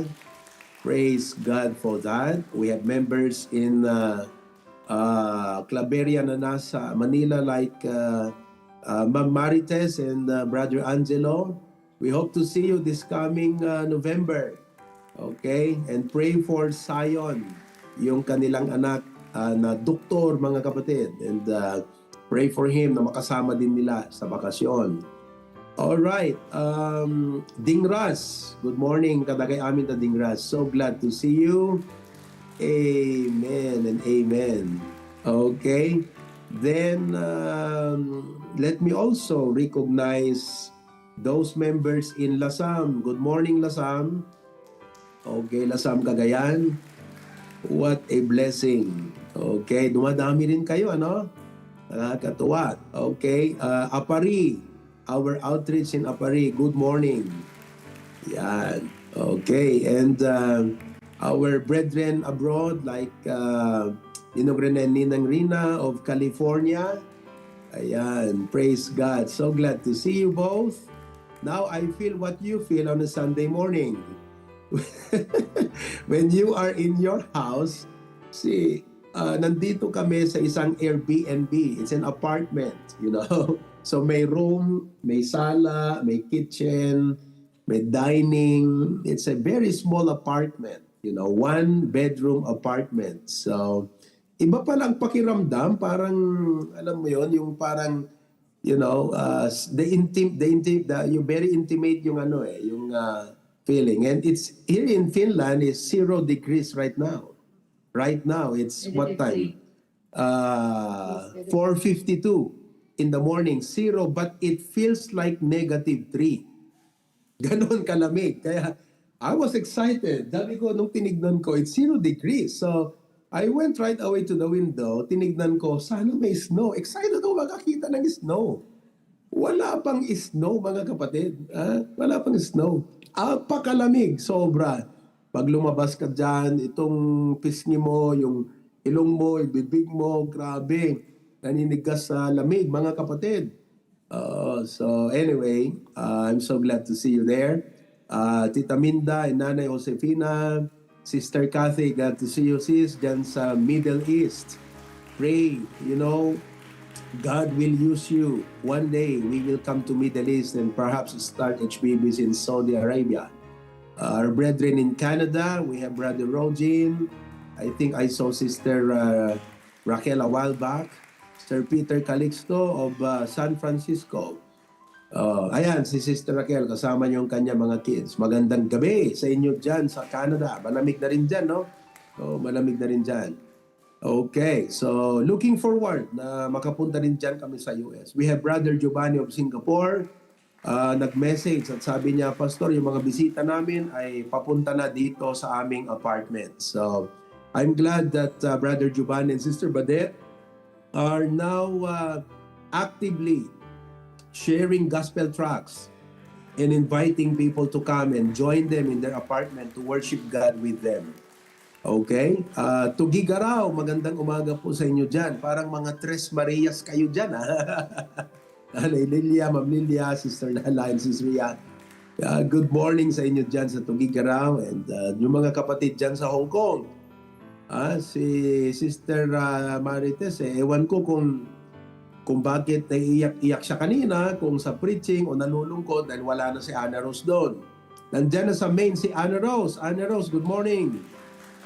Yung ating coordinator sa Hong Kong. A while back, I saw Sister Rosel and Brother Rico join our service. Nandun na sila sa Sydney in New South Wales, mga kapatid, below Sydney, New South Wales in Australia. Kaya good morning. This is now a global ministry that we have. I was even thinking yesterday to modify the stage. You know, I was thinking, and how could we put a globe on the stage that represents the burden and heart of Pastor June and the HBBC family for global evangelism.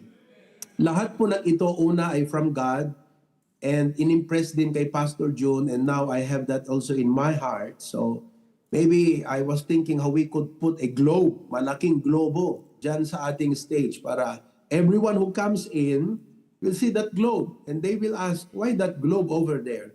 And it will be a representation of our outreach. Maybe not a globe, maybe it's just a map. No? Siguro, how about engineers, architect, you design it that way para makapaglagay tayo ng isang malaking mapa. Okay, isang malaking mapa dyan. Alright, meron pa tayong bisita. We have, ito, na-acknowledge ko na to.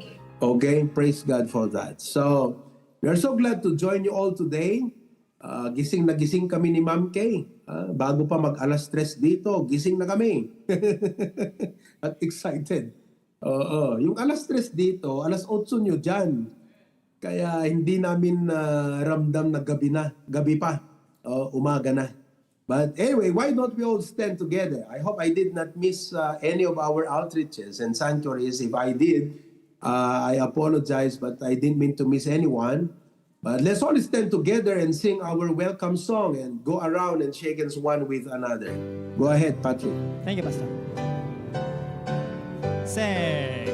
There's a welcome here, there's a welcome here, there's a Christian welcome here, hallelujah, there's a welcome here, there's a welcome, there's a Christian welcome here, there's a welcome here, there's a welcome, there's a Christian welcome here, hallelujah, there's a welcome here, there's a welcome here, there's a Christian welcome here. One more time. There's a welcome here, there's a welcome here, there's a Christian welcome here, hallelujah, there's a welcome here, there's a welcome here, there's a Christian welcome here.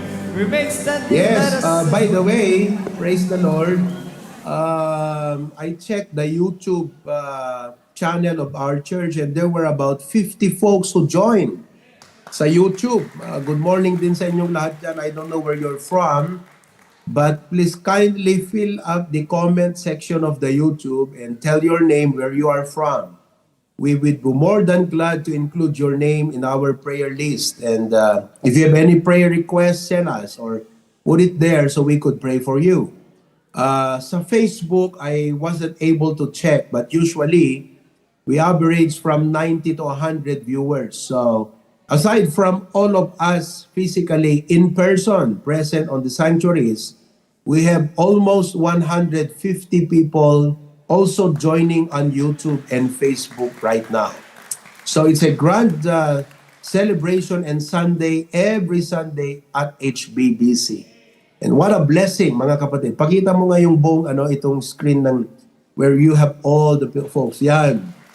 Mga kapatid, sana po ay ma-appreciate ninyo kung gaano naging malaki ang pamilya ng HBBC and that you are a part of it.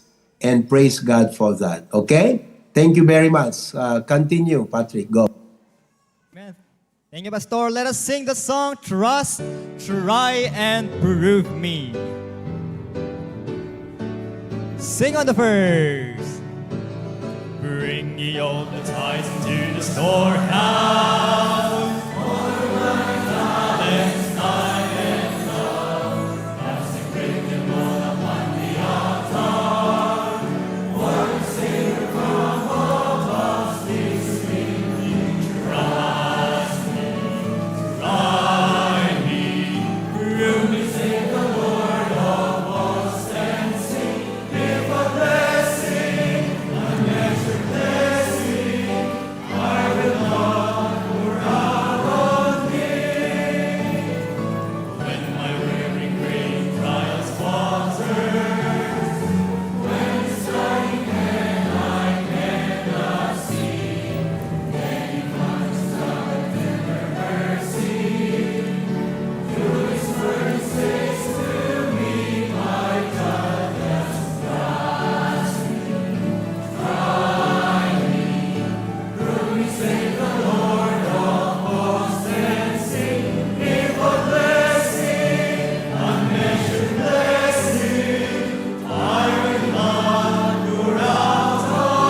for Sir Manny Madamba to pray for the offering.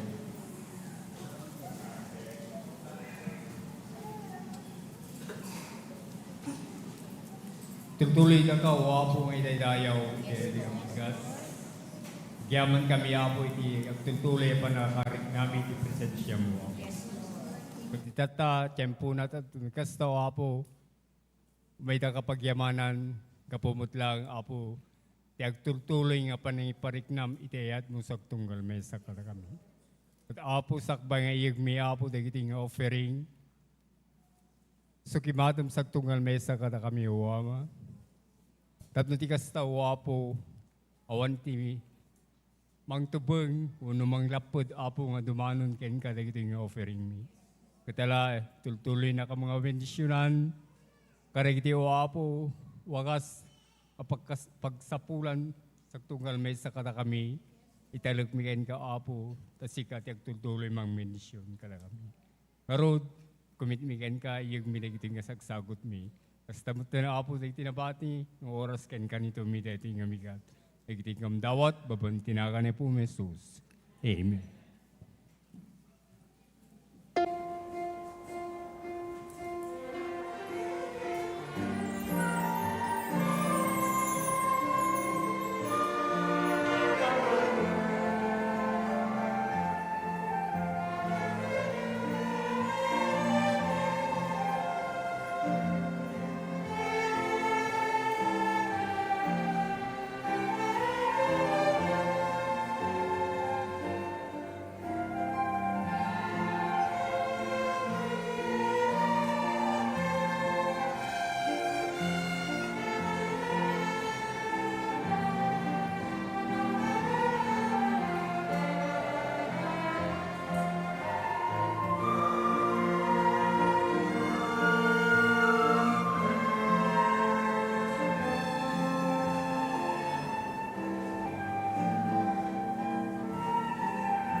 Praise the Lord. Thank you, orchestra. As the joint choir enters, how about stand together?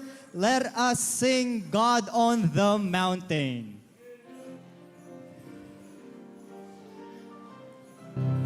Life is easy. On the first. Life is easy when you're up on the mountain. You are peace of mind like you never know.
Let's be seated po.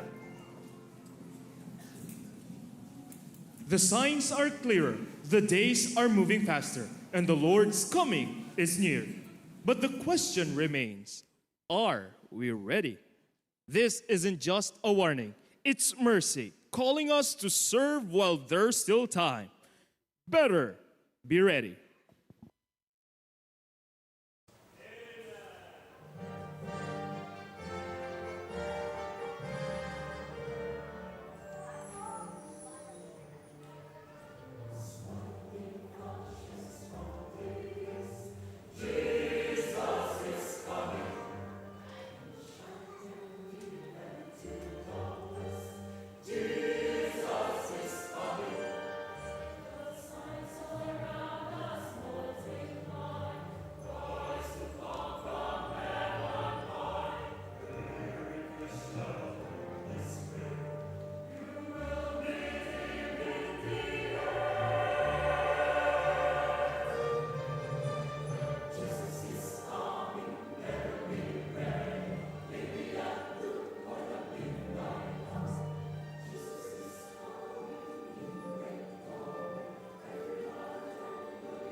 Praise the Lord, Jesus is coming. Better be ready. Let's stand together. Let us sing when the roll is called up yonder.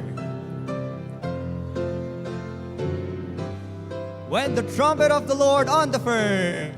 When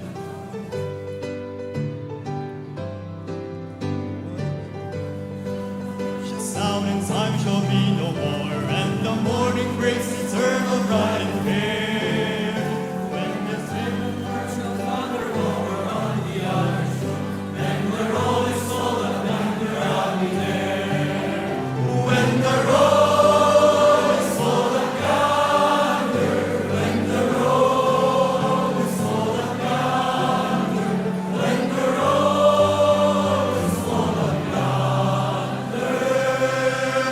When the roll is full up yonder, I'll be there.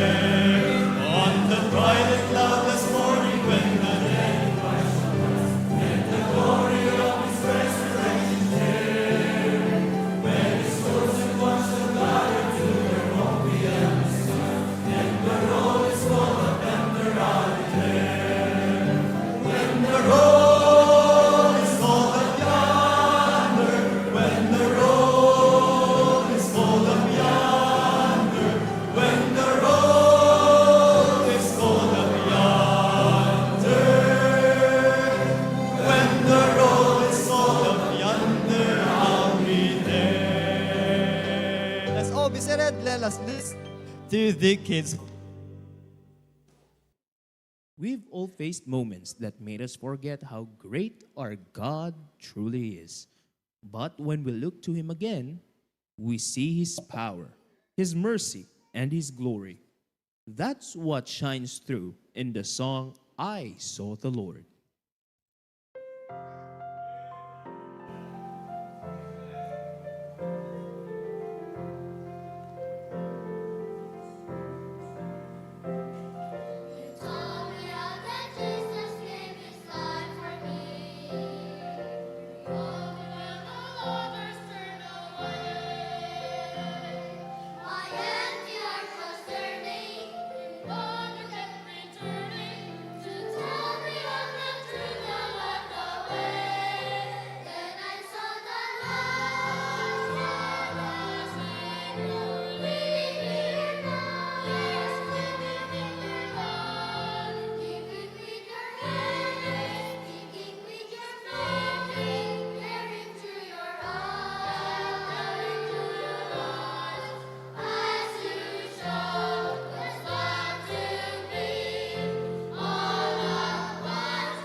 Amen. Thank you, Kids Choir. Let's stand together. Let's sing another song. It lives within my heart.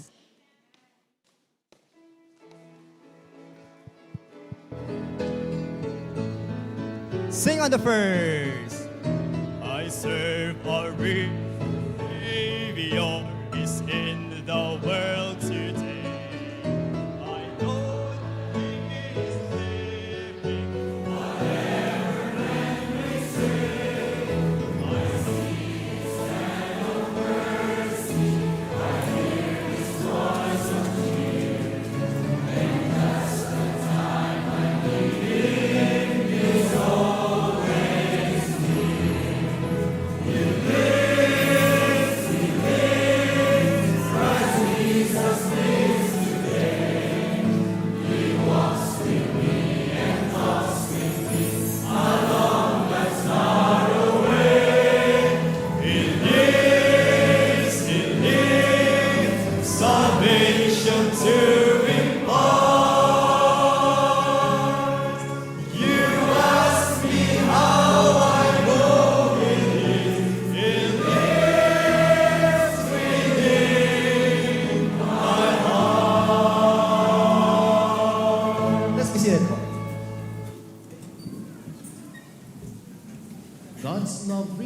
where no one else can.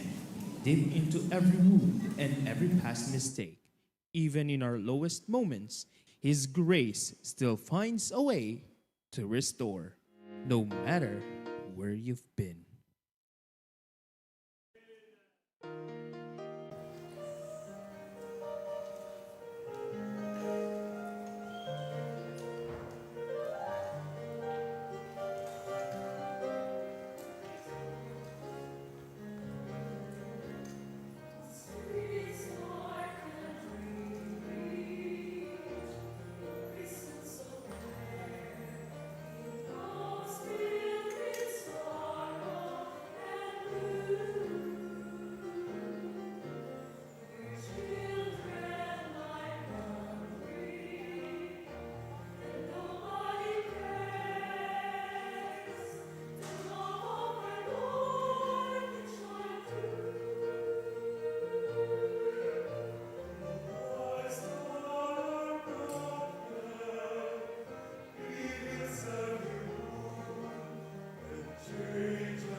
Amen. Praise the Lord.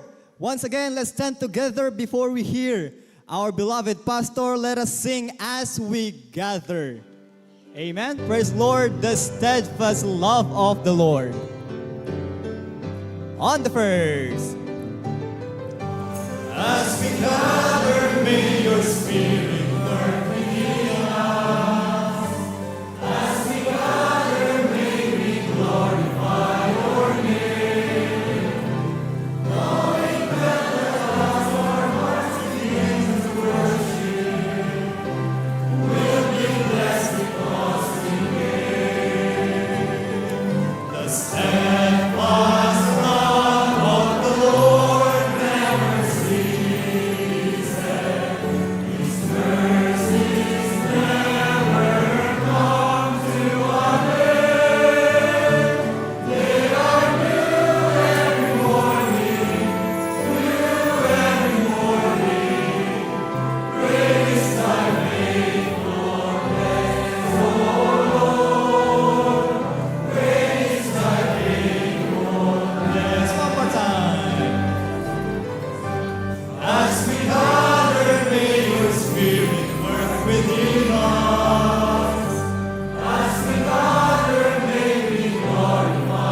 remain standing as we welcome our beloved pastor, live from Rovaniemi, Finland, Pastor Provi Arcadillion.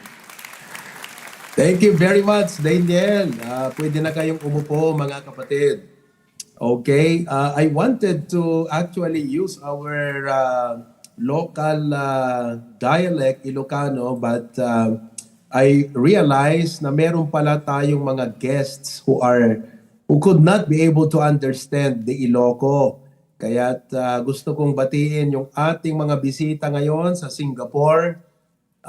AV, could you show our Singapore outreach? There they are.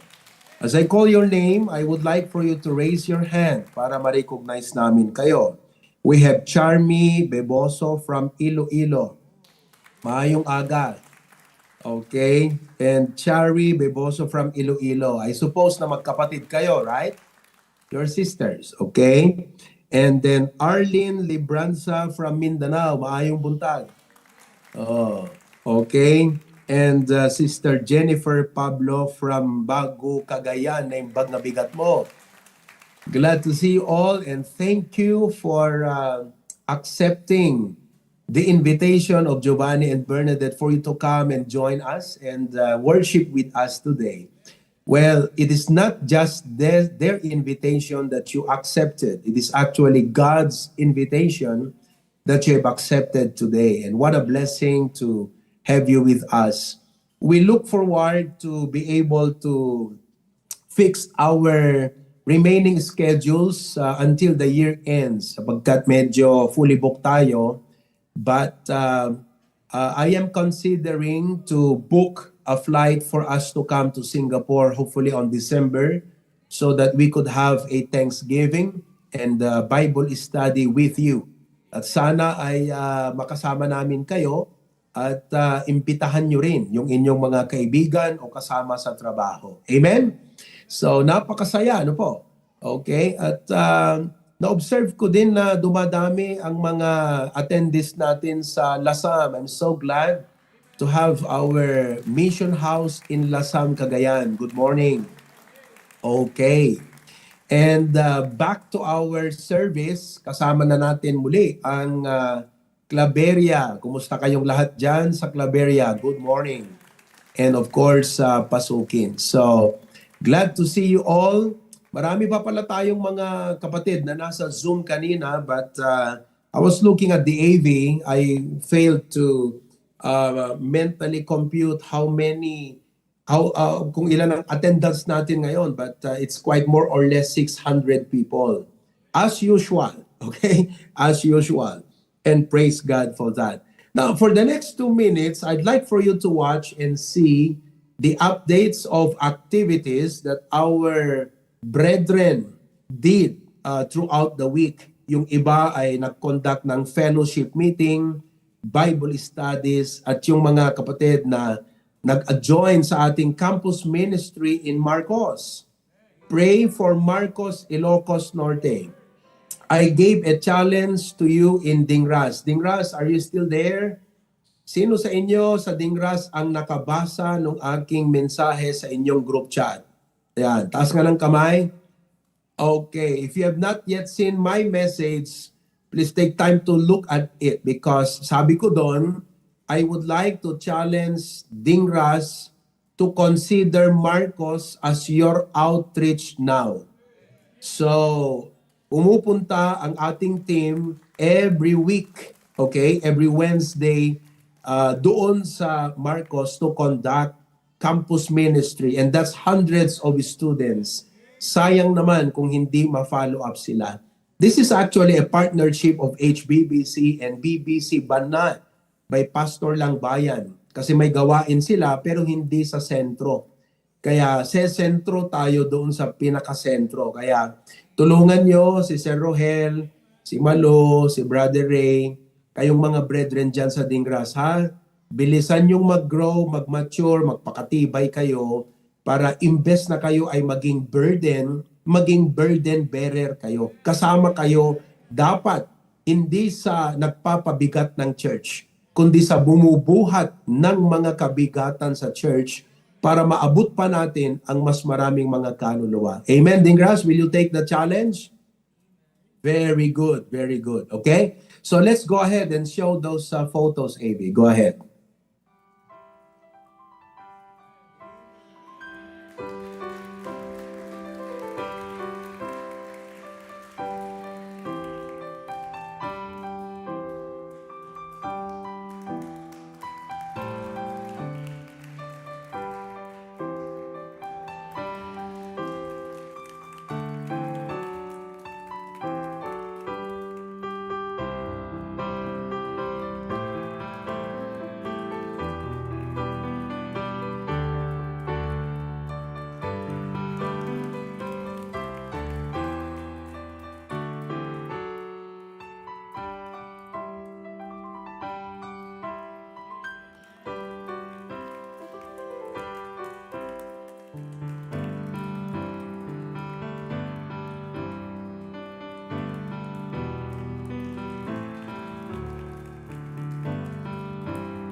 Okay.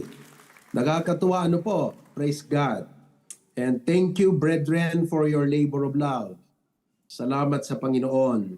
You know, yesterday I met with, I had several meetings with our speakers, yung mga naka-schedule na mag-preach for the next 3 weeks. And I also had a meeting with our pastors.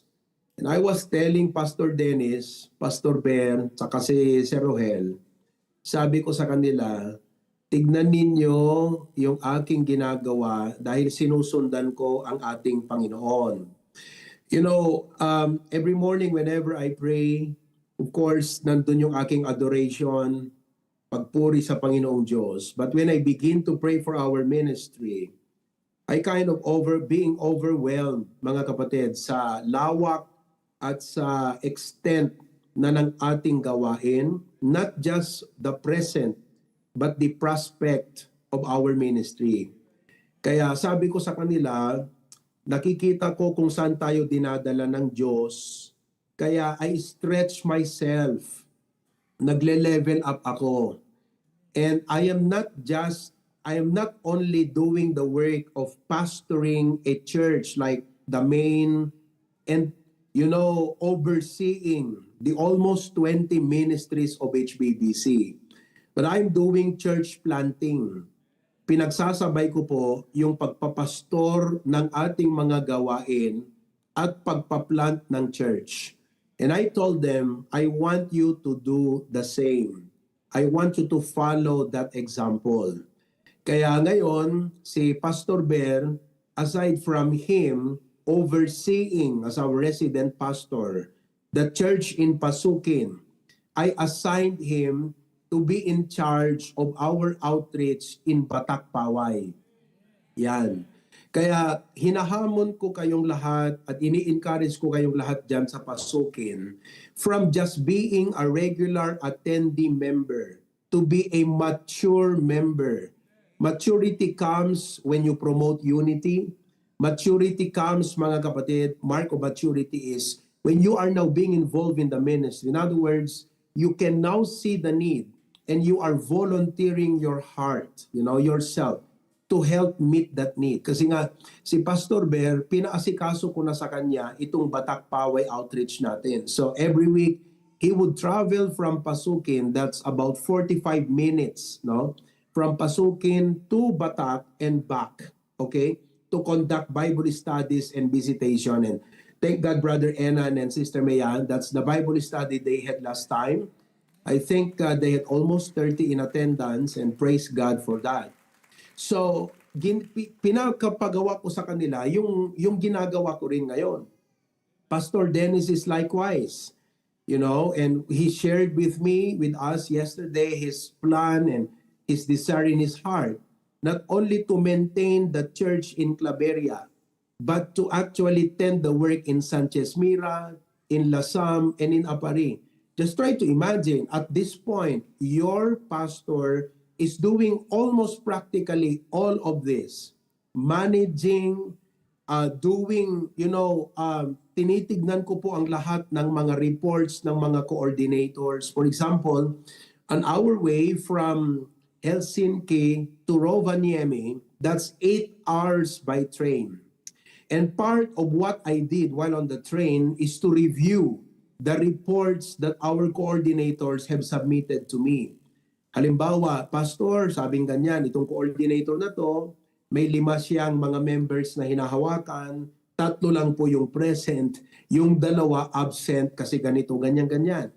And I instructed our Bible students. They are young people, they are fresh graduate from high school, but they decided to spend 1 year in Bible school for their ministry exposure. So, gumagawa sila ng video. Ihanda mo nga yung video para makita ninyong lahat how your pastor is actually monitoring the progress not only of our church as a group, but individually every member of our church. Kasi po, ang puso ng inyong pastor ay katulad ng puso ng ating Panginoong Hesukristo, ang ating dakilang pastor. In fact, our great pastor is the Lord Jesus Christ, and I am just an under shepherd. And it is my duty, I take it as a privilege and solemn duty, to be in charge of your souls, your spiritual life, to be helper of your faith and your joy in the Lord Jesus Christ. Kaya sinisiguro ko na lahat ay properly monitored. Kaya I told the pastor, sabi ko, wag nyo sanang maramdaman na para kayong mga bata na minomonitor ko, kasi ipinapakita ko pa lang sa inyo ngayon how to do it. Time will come na bibitawan ko yan para alam nyo na sa inyo, gawin nyo. Even you coordinators, many of you have been there for many years and you might feel like, what is pastor doing to me? He's monitoring me all the time. He's supervising me, getting to know the attendance. Well, hindi ko ba alam ang aking ginagawa? Sa totoo lang, hindi pa. Kaya nga, ipinapakita ko sa inyo how to do it. You get to monitor every member. Bilangin mo ilan sila, ilan ang wala. Kung wala, tawagan mo. Bakit absent? Anong dahilan? Baka may sakit, baka nasa ospital, dapat bisitahin. Dapat bang tulungan? Baka may patay. You see, folks, we are a family of God, and our kindred spirit is more than biological blood of kindredness, sapagkat pinagbuklod tayo hindi ng dugo pisikal, kundi ng dugo ng ating Panginoong Hesukristo. At ang ating relasyon ay hindi lang panglupa, hanggang langit na po yan, magkakapatid tayo, and we are citizens of heaven, just pilgrims in this world. Kaya bilang pastor, I take that foundational truth from the Bible very seriously. Sabi ng Panginoon Jesucristo, I want them to be one. Walang mawala na kahit isa. I mean, ganun din po ang inyong pastor ngayon. That's why I have to monitor. That's why, minsan tinatawag ko, ikaw coordinator, yung mga member mo, inaalam mo ba? Minsan siguro ang iba sa inyo, like you feel like pastor is controlling me, is monitoring lahat ng galaw ko. I have to do that because you are not yet doing it. You don't know how to do it yet. I like to show to you how to actually do it. Okay. For example, can you show a video that I watched and I will watch every week? This is an example of the report that comes to me from all of the ministries all over HBBC. Go ahead, AV. Good afternoon po, Pastor Provi and Ma'am Kay, and here are the reports of HBBC Bacara Brethren for the weekly coordinators, updates, and activities from September 27 to October 3, 2025. For adult men, umuna iti amin po ni Tito Dino Asidera, ket adda iti 9 nga members na, 8 iti active, may isa po iti inactive. This week po, 6 iti nabisita na, and for his remarks, Tito Dino shared the gospel to Yoli Yasay and had their discipleship with the group po, Pastor. Likewise, for Brother Junald and Brother Ian Peralta po, conducted or shared the Bible in their group or workmates po, Pastor. And for Brother Edward po, is still recovering from sickness po. Next coordinator po ay si Brother John Joseph Esteban po, ket napatalkan met isu na iti 8 nga kakabsat, and most of them ket adada po ija abroad. Hanaman po mamimit isuda physically and personally po, Pastor, but mames message na po isuda. And for their remarks, Brother Alexis Francia po from South Korea, prayer request, healing and recovery of his family, especially for his wife, dengue, and his son, Armiel, asthma po. Brother June Acorda from La Union po, God's wisdom and provision to build and construct a house po at makabili po ng lote. Brother Benny Lagadon po from UAE, he committed to replay the preachings, hindi po nakaka-attend lately due to work schedules po. And lastly, for Brother Jake Castillo in Taiwan, received a heart react from your announcement po, Pastor. Next coordinator po ay si Tito Manny Madamba, ket addamet iti 5 nga kakabsat nga naipataleg kanyana, ket all of them are active po by God's grace. They are always present in all services and in submitting their realizations po, Pastor. And For Tito Anselmo Ventura po, naging Facebook attender po siya this week po, Pastor. And lastly po, si Brother John Ian Asuncion po, ket adamet iti talong na ipatalay kanya nakakakabsat. And unfortunately, this week po, wala po siyang nabisita sa mga tatlo. And also, walang in-include po na details or remarks po sa kanyang ipinasang report this week po. And out of the 11 coordinators po sa ating adult men, Pastor, 7 po ang hindi nagpasa ng report this week at sila po ang mga sumusunod. Si Tito Adrian Gorospe, Tito Roy Banatasa, Tito Rovi Santos, Tito Rex Asidera, Brother Romel Cadjente at si Brother John Paul Cacalpo, Pastor. And for young men po, Pastor, umuna iti amin ni Brother Nico Galia, 7 okay na. members for Maraming salamat. That is just a sample of the report. So, your pastor is doing this management work very technically and very professionally so that we can become efficient in making sure kinukumusta ang mga members, how are they doing physically, sa kanilang academics, kung nag-aaral, kung nagtatrabaho. You know, we are a church that do not only care about attendance, that people come here, like we count, like, for example, 200 ngayon dito, 100 dito, 300 dito. Praise the Lord. Ang dami-dami nating attendance. No. We are a church that cares beyond the attendance. We care for the attenders. Not just attenders, but even members. So that's the culture that we have in the HBBC. It's a family spirit. It is a community. That is why napansin niyo po na pati coordinators, kung hindi kayo nag-submit, talagang i-report yan.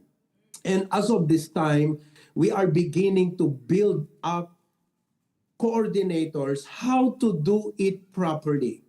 You know? So, even me, isipin nyo, no? Sabi ko sa kanila, sa mga pastors, look at what I'm doing. I am church planting. That should be enough focus for me.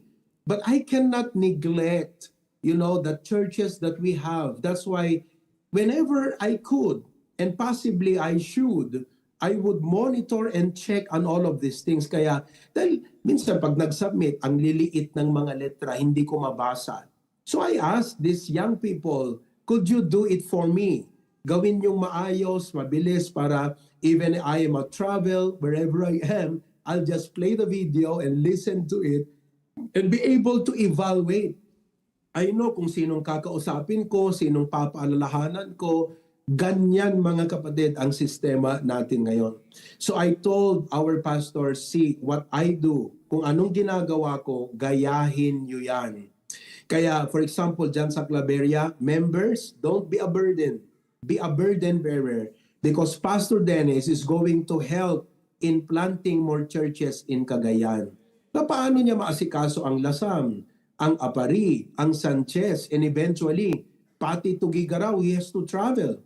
And at this point, it's your pastor who is practically almost doing all of these things. What a macro ministry your pastor is doing. Now, I'm not saying this to brag about it, but ganun talaga. I mean, nagsisimula tayo. Kailangan kong ipakita muna sa inyo how to do it, mga kapatid. Until such time na alam nyo na, confident ako na kahit hindi ko na kayo papaalalahanan, hindi ko na kayo imo-monitor every now and then, alam nyo na yung inyong ginagawa. Kaya sana sa mga coordinators, wag nyo isipin na parang ano ba naman ito? Palagi na lang akong i-check ni Pastor. Well, I hope that the heart Jesus has, the heart your pastor has, will be the same heart that you will have for the members that God has entrusted to us. Now, maikli na lang yung aking time. I think I have 10 minutes more to finish this message that should be preached for an hour. Let me just try to wrap this thing up. Para sa ganon, makuha niya yung pinakapunto. Now, to begin with, mga kapatid, I would like for us to look into the Bible in Ephesians chapter 4, verses number 1 to 6. Ephesians chapter 4, verses 1 to 6. The Bible says, I, therefore, the prisoner of the Lord, beseech you that ye walk worthy of the vocation wherewith ye are called, with all lowliness and meekness, with long suffering, forbearing one another in love, endeavoring to keep the unity of the Spirit in the bond of peace.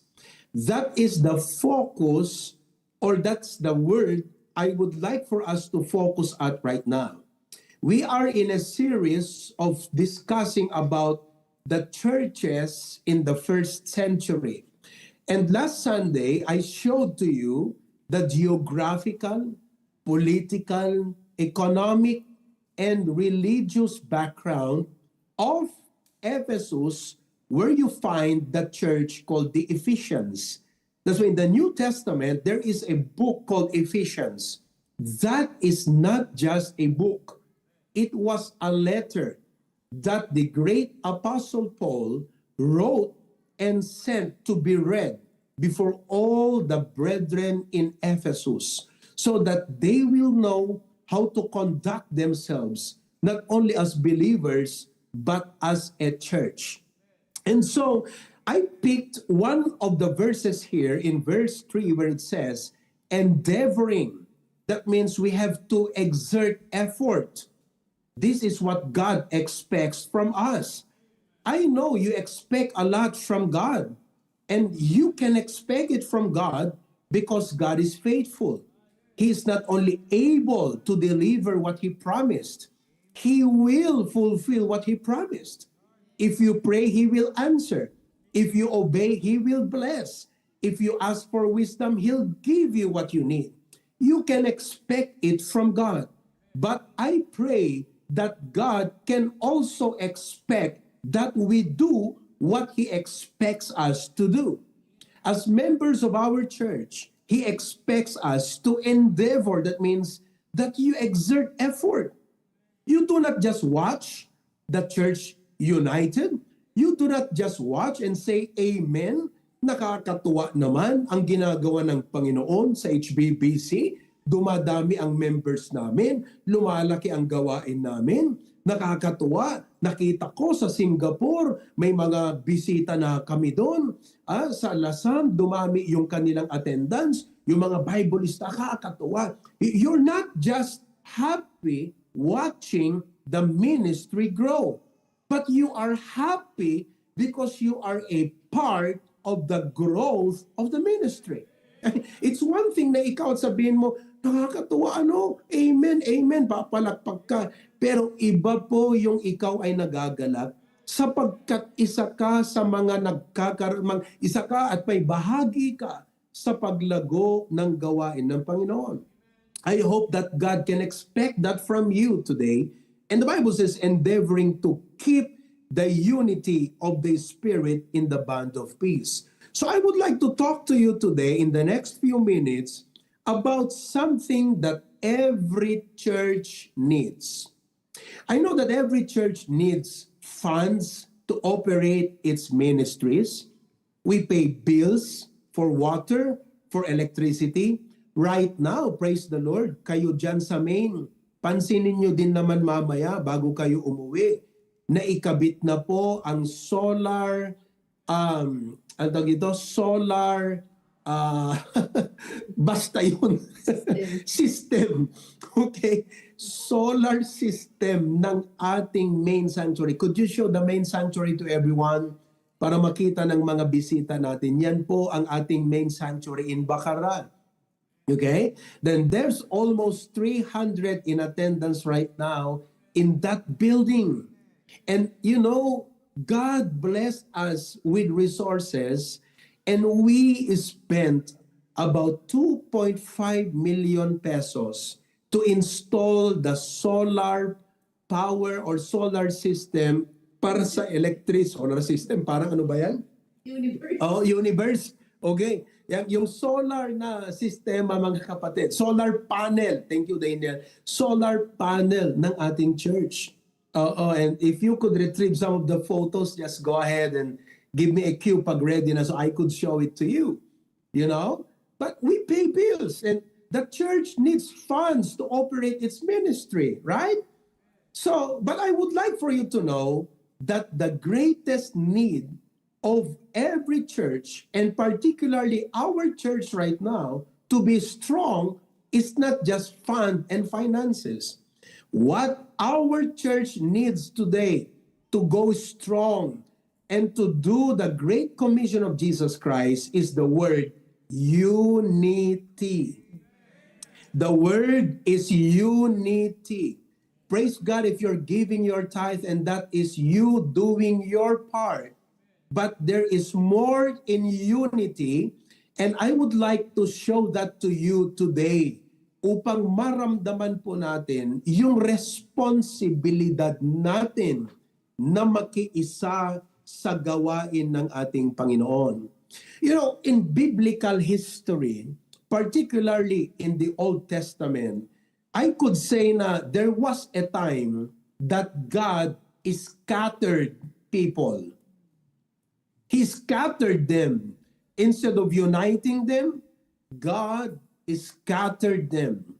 And it draws us back all the way to the Tower of Babel when it was constructed. It was initiated by King Nimrod. Now, the goal was to reach heaven. It was a very egotistical, out of pride, goal to reach heaven and to reach God on their own. It was an anti-God endeavor. And do you know what God did? He scattered them by giving them different languages. That is why we have so many languages today. And these different languages were never meant to unite the world. It was meant to divide the world. You realize that? So God scattered the people. But if we go now to the New Testament, mga kapatid, I would like for you to realize that God is in the business and in the process of uniting people. And He can only do that through the church. In the church, there are different kinds of people, different races, different backgrounds. May Ilocano sa ating, for example, may Ilonggo, may Bisaya, may taga Mindanao. For example, in Australia, it's a diverse people we have. Puro Pilipino, kababayan, pero iba-iba ang kanilang dialect, mga kapatid, or local dialect. And the only way na naging isa sila is not through the United Nations. God did not appoint the United Nations to unite people, but God instituted the church to unite people. So I want you to see that God is in the work of uniting. Kaya ikaw, member ngayon ng HBBC, yan ang ginagawa ng Diyos sa puso natin. Pinagkakaisa tayo, hindi pinagkakaisaan, kundi pinagkakaisa tayo, mga kapatid. You know, bilang church, we are like a family that mayroong mga, parang, halimbawa, if you're a parent, di ba? O may anak ka, halimbawa yung mga anak mo nag-aaway, mga kapatid, masaya ka ba bilang magulang? No, it's not. In the same way in the heart of God. Kaya nga, ang gusto kong una na foundational truth na ma-establish sa inyo, ito. Bago ko pa i-preach at sabihin sa ating lahat sa HBBC na magkaisa, ang totoo, ito yung ginagawa ng Diyos. Invisible, silently, but God is working it out in our hearts. Let me show to you the verse again. Kasi ayaw kong ma-miss nyo tong point na to because this is the very foundation of this preaching. Ephesians chapter 4 verse 3. Let's see what the Bible says once again. Endeavoring to keep the unity of the Spirit. I want you to notice the word Spirit. What causes the unity or who initiates the unity is the Spirit. Hindi natin siya nakikita.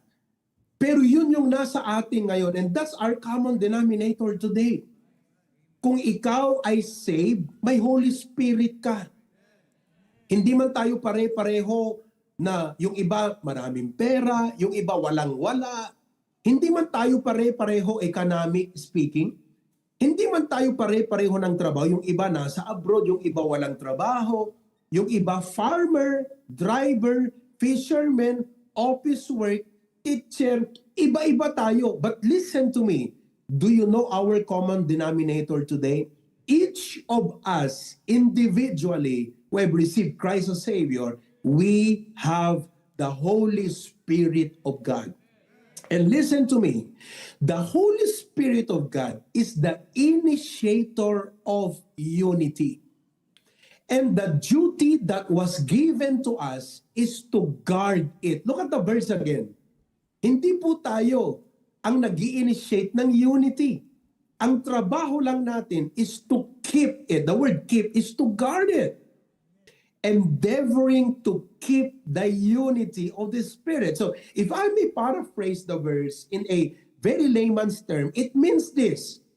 The Holy Spirit is the conductor of the orchestra.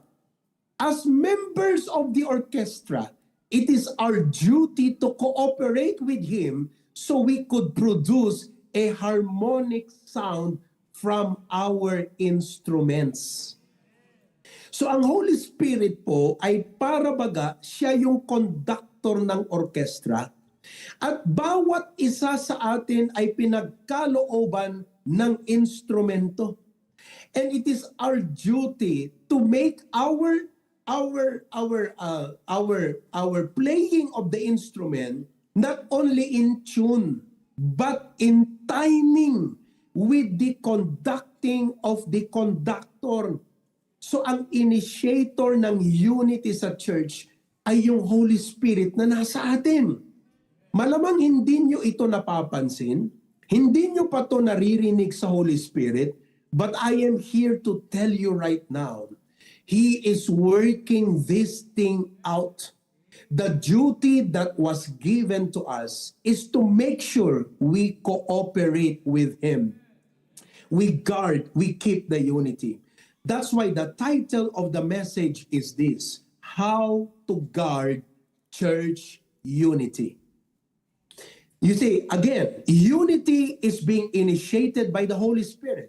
Ang duty natin, coordinators, pastors, preachers, members, ang duty natin is to make sure the Holy Spirit succeeds, that He succeeds in unifying us, not only as a local body, but as a ministry of the HBBC. Naunawaan niyo po ba mga kapatid? Okay.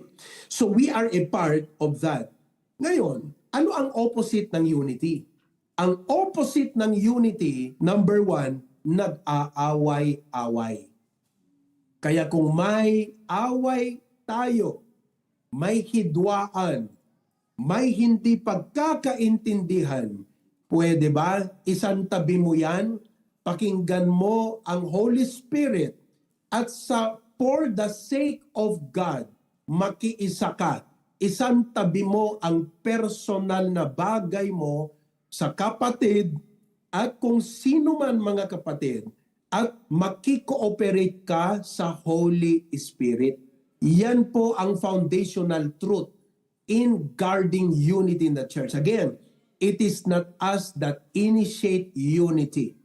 We just follow the Spirit. So, we set aside our personal differences or personal grudges with who any of the member. Be matured enough to follow the Spirit of God. And the Holy Spirit is telling you, hayaan mo na yan. Isantabi mo na yan. And your duty is to say, yes, Lord, hindi ko siya aawayin, makikinig ako sa iyo, makikiisa ako sa aming church. That's how unity works in the church, mga kapatid. Ang opposite ng unity ay hindi lang nag-aaway-away, kundi nagkakanya-kanyahan. May problema ako, pakialam ko sa iyo, mind my own business, mind your own business. Pwede ba? Don't just mind your own business. Wag naman sa level na naging chismosa ka. that you mind others' business in the context of being a marites or being a gossiper, but mind others' business in the context of being a servant to them. Sapagkat madali naman para sa atin, I mean, it's just natural for us na talagang wala tayong iisipin kundi sarili natin. May problema ako, busy ako, marami akong pangangailangan, may pamilya ako, mahirap ang trabaho ko. Ano pang pakialam ko sa inyo? Para sa akin nga, hindi sapat yung oras ko, hindi nga sapat yung pera ko. Pero sabi ng Holy Spirit, alisin mo yan. You want me to help you? You help me. If you help me in the unity, I will help you. Baka kaya, hindi kaya baka. Kung bakit parang hindi natin nararamdaman ang tulong ng Diyos, bagamat may mga paisa-isa tayong nai-experience na mga pagpapala sa ating buhay. But there are times that God may be using circumstances to tell you, hey, masyado kang makasarili. Sarili mo lang ang iniisip mo. If you want me to help you, help me. The Holy Spirit says, I am in the business of unifying the church today. Help me. I will make sure you will be helped as well. Kaya mga kapatid, huwag tayong nag-aaway. Huwag tayong nagkakanya-kanyahan. Hindi pwedeng sabihin ng Claveria, Pastor, kami na lang, sarili na lang namin. Hindi pwede yun. Hindi pwedeng sabihin ng Pasukin, kami na lang, Pastor. Business na lang namin to ha. Wala na kayong pakialam sa amin. Wala na rin kaming pakialam sa inyo. Hindi pwede yon. Hindi rin pwedeng sabihin ng for example, outreach ng Bintar. Wala kaming pakialam sa inyong main ha. Kami na lang bahala dito. Hindi rin pwedeng sabihin ng Dingras, Pastor, wag mo na kaming pakialaman ha. O kami na lang din dito. Bukod na lang kami ha. Yes, we are independent in the sense that we can provide for the needs of our local respective ministries. Halimbawa, sa Claveria, praise God, natuto kayo lahat magbigay. Kaya may pambayad tayo ng kuryente, nabibigyan natin ng allowance ang ating resident pastor, natutulungan pa nating isustain yung Sanchez, pero alalahanin nyo, papaano na itayo ang kapilya dyan? You did not spend it just from your own money. Hawaii helped, the main helped, all of the HBBC ministries came together, not literally, but in unity to make sure na maitayo ang kapilya dyan. Kaya wag nating iisipin na kanya-kanya na tayo ha, bahala na kami sa sarili namin, bahala na rin kayo sa sarili nyo. Hindi po galing sa Diyos ang ganyang pag-iisip, sapagkat kung makikinig ka sa Holy Spirit, kaya tayo pinapalago ng Panginoon, hindi upang magkanya-kanya. Kaya tayo pinapalago ng Panginoon para lumalakas pa ang ating puwersa at kakayanan na maipaabot ang Ebanghelyo sa mas maraming lugar. Can you imagine today, how did we come here to Europe? Bisa, nag-uusap nga kami ni Ma'am kaya sabi namin, grabe dad, sabi niya, sabi mo, nga no, kung tayo lang siguro, regular lang na tao na alam mo, paano kaya tayo makarating dito? Salamat na lang dahil sa ministry. Pero of course, hindi ko sinasabi na dahil sa ministry, nakarating kami rito. Pero ang point is, ganito yan mga kapatid. I remember when we were starting, yung ministry natin noon, pabara-barangay lang tayo. Pag nag-outreach, pabara-barangay lang. O, magmomotor yan si Pastor John, magbibisikleta yung iba. Pabara-barangay lang ang mga outreach natin noon mga kapatid. Maya-maya, by municipality na. O aba, yung Bakara, pumupunta na ng Bintar, nagsimula na ng outreach sa Pasukin. These are municipalities. O, maya-maya, mga kapatid, pa-provincial na tayo. Buong probinsya nang inaabot. Maya-maya, regional. O yun, yung Region 1, yung church natin, pumunta na ng Region 2. Nakarating na sa Cagayan. Ngayon may Tugigaraw pa tayo. Ngayon, national ang goal. Kayong mga nasa Manila, sabi ko nga kay Ma'am Marites, Ma'am, magsisimula tayo ha ng HBBC sa Manila. Kaya ipag-pray natin, Angelo, hindi biro na nandyan kayo. Pwede namang nasa Claveria kayo ngayon, pero bakit nandyan kayo? Kasi nais ng Diyos na maging instrument kayo na makapag-start tayo ng HBBC Manila or Quezon City. Di ba? Pero isipin nyo, from pabara-barangay, pa-provincial lang tayo, pa-regional, pa-national, aba, ang HBBC, bongga, sabi nga, pa-international na tayo mga kapatid. Na ipapadala nyo na ang pastor nyo sa Australia, sa Hong Kong, sa Singapore, hindi para mamasyal. Uy, baka merong mga nanonood dyan, akala nyo, buti pa tong pastor na to, papasyal-pasyal. Kaya minsan, careful ako na nagpo-post dyan, parang buti pa yung pastor na yon, papasyal-pasyal. Ang hindi nila alam mga kapatid, mahirap tong ginagawa din namin. 'Di ba? Iniiwan namin ang aming mga anak. Nandyan si Kuya Kirk, si Ate Catherine, Ate Naning, kaya kayong mga members, ha, tulungan nyo din naman kami. Alam ko na marami sa inyo nagkikare at salamat. Kahapon may nagbigay na naman ng mga maraming isda para kainin ng aming mga anak. Sa kakasama nila, ang aking mother-in-law, si Mami Josie, salamat, nagsakripisyo din siya. Iniwan niya ang kanyang asawa, si Daddy. Pastor din po yun, si Pastor Abe de la Cruz. Iniwan po niya sapagkat tutulong po siya sa amin. Oh, di ba? Kaya nandito kami ngayon hindi para mag-relax-relax, kundi mag-ministry mga kapatid. Pero ito yung aking punto. The resources that we had before was very limited. Pero ngayon, because the Lord made us a big ministry, collectively, we can do a lot of things for the glory of God.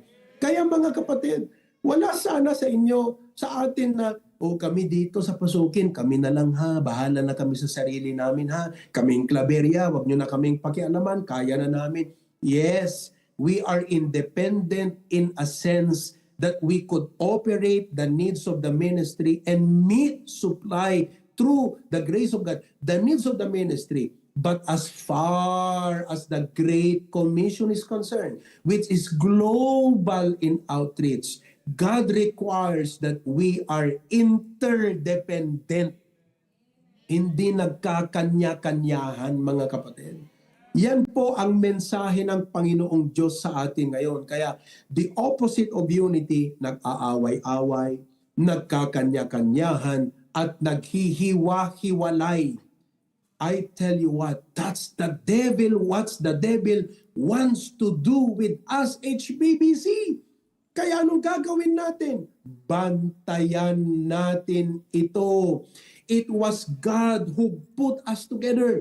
It was God who gathered us. Imagine, pati yan, si Ninong Rene at Ninang Rina. Ang tagal-tagal nila sa Amerika. I think you came to America, Ninong Rene, what's that, 2012? Yeah? Or 2000, no, earlier than that. Am I correct? 2005. Diba? Sabi ni Pastor John noon, sige, pagpunta nyo sa US, pag-attend kayo ng church. So, they became part of a church. Pero nung magkaroon na po ang global ministry, ang HBBC, the Lord convicted them na magbalik sa kanilang home church. At kaya ngayon, kasama na natin sila muli. Pinagbuklod na naman tayo ng Panginoon. It's the working of the Holy Spirit. That's why mga kapatid, listen. The plastar, ang plastar ng HBBC ngayon, hindi po yan kay Pastor June, hindi po yan kay Pastor Provi lamang. Gawain ito ng Espiritu Santo na pinarami tayo pero hindi pinaghiwa-hiwalay. Bagamat magkakalayo, locally speaking. Pero pinadami tayo hindi para mag-away-away, hindi para magkanya-kanya, hindi para maghiwa-hiwalay, kundi lumakas pa ang puwersa at mas marami tayong magawa para sa Panginoon. Nakakatuwa nga ngayon pag halimbawa sinabi natin, mga kapatid, meron tayong isang misyon, bibili tayo ng property. Pag nag-commit ang lahat ng HBBC, sabi nga ng isang speaker natin dito, si Bishop De Vega, pastor, pag bumili kayo ng lote, parang bumibili lang kayo ng chicharon.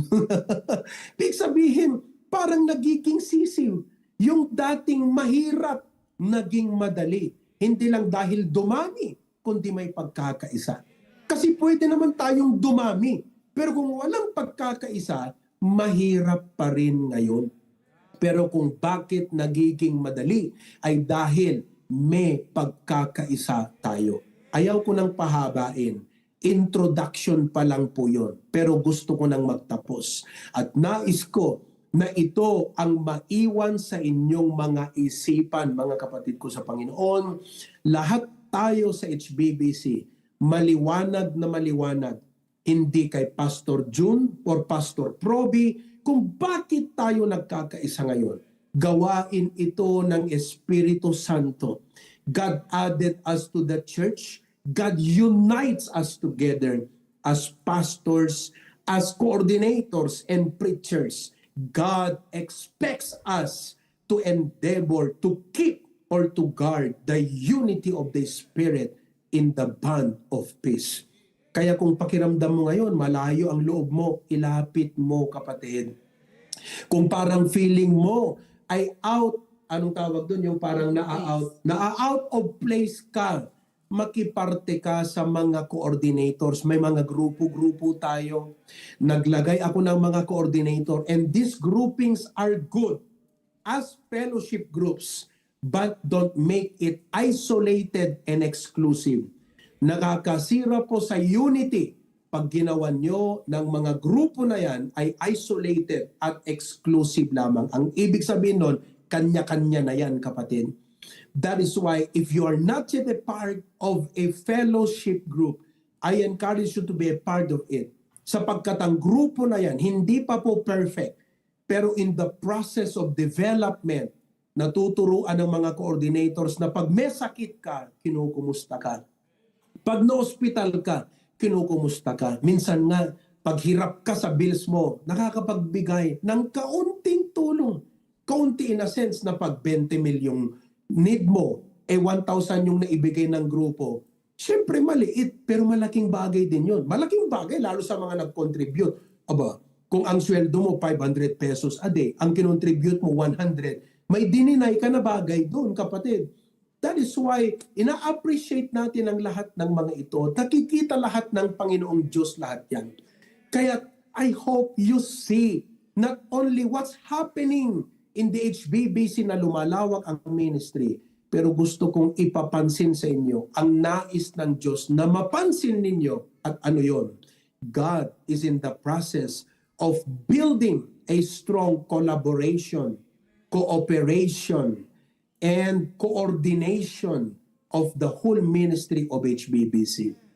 Kung kayo po ay bisita sa umagang ito at first time nyo, una sa lahat, hindi po membership sa church ang magliligtas sa'yo. Personal relationship with God po yan.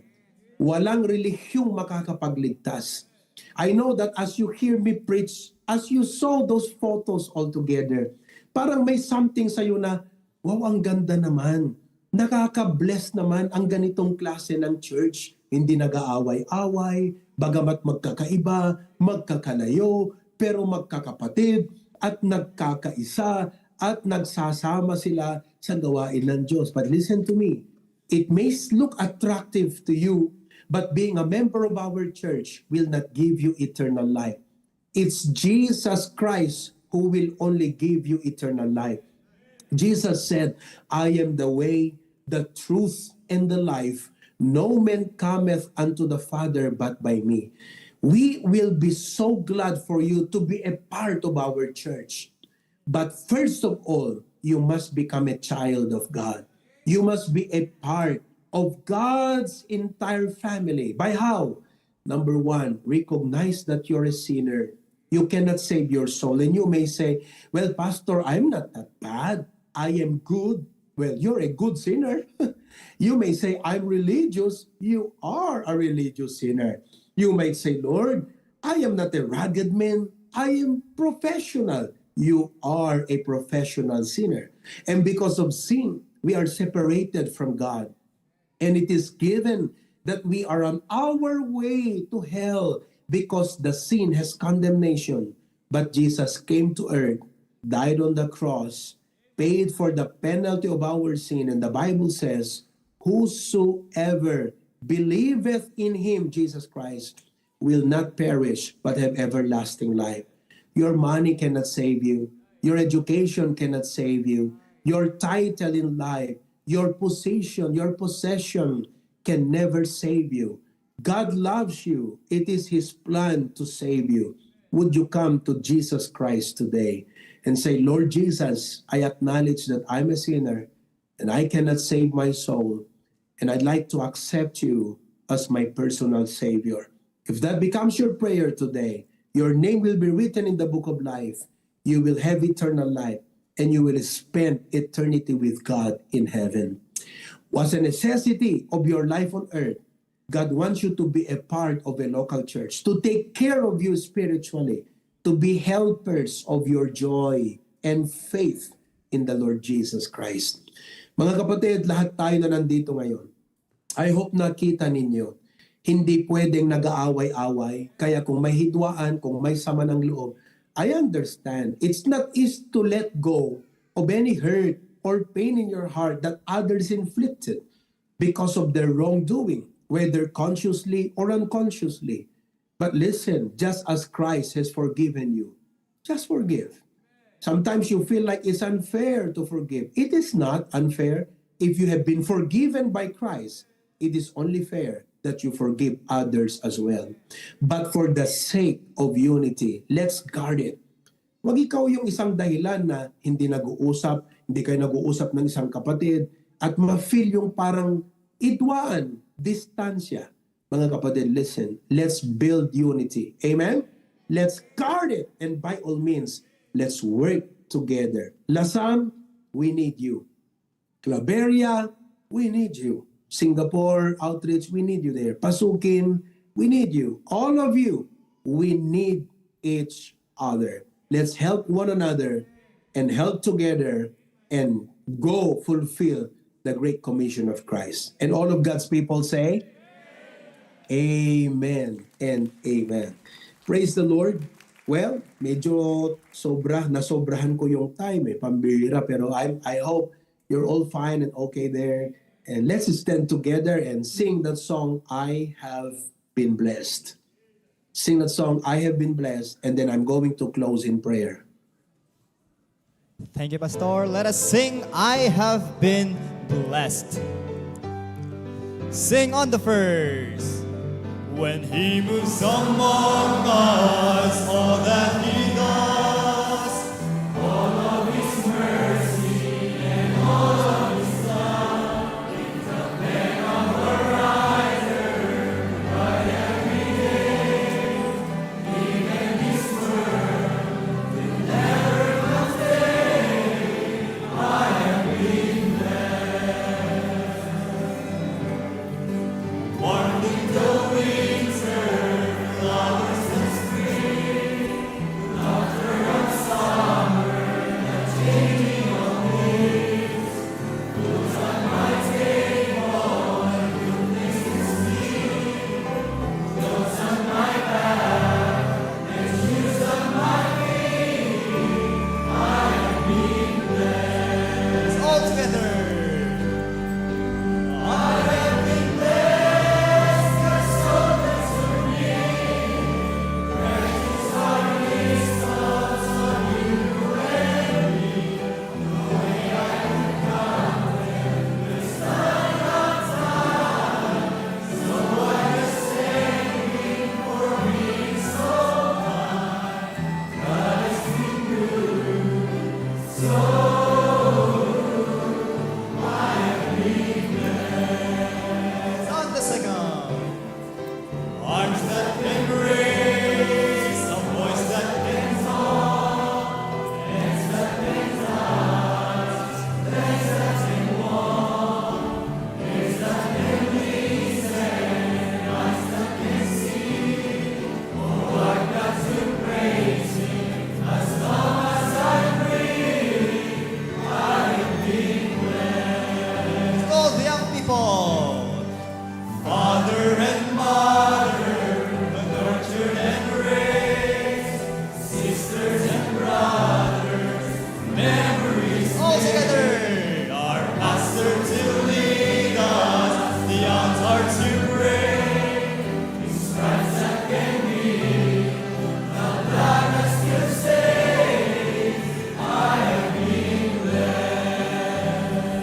last verse. It's my shoulder to lean on when I am down. The rock where He leads me when I'm overwhelmed. It's the place where He hides me under His wings. It's not just a song, it's the reason I sing. I have been blessed. I have been blessed. That's so good to me. Precious are His songs of you and me. No way I can count them. There's not enough time. So I just thank Him for being so kind. God has been good, so good. I have been blessed. God has been good, so good. I have been blessed.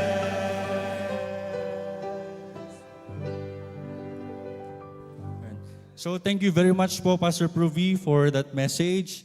And before our morning service ends, Pastor, on behalf of the Hosanna Bible Baptist Church Ministry, Bacara, as we continue our appreciation, teachers' appreciation, nakakabsat, we are united in one heart and one mind po, Pastor, to giving honor to your invaluable teachings, Pastor. Together with Pastor June, we would like to give our love gift po, Pastor, for teaching us the best lessons in life, which is the best education po, Pastor, the Bible education.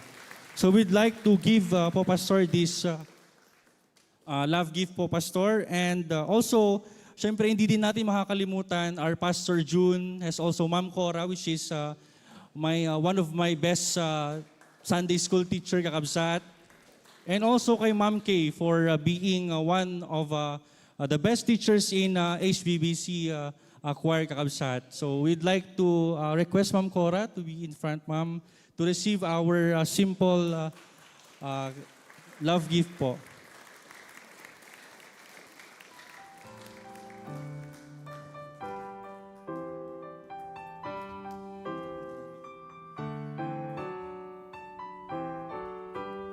And also, we'd like to acknowledge also, since magiging practice na kasi ito, kakabsat, iti HBBC, we'd like to acknowledge also Ma'am Josie, which is the mother-in-law of our pastor, which is also a teacher, kakabsat, of King James Christian Center in Santiago since 2000.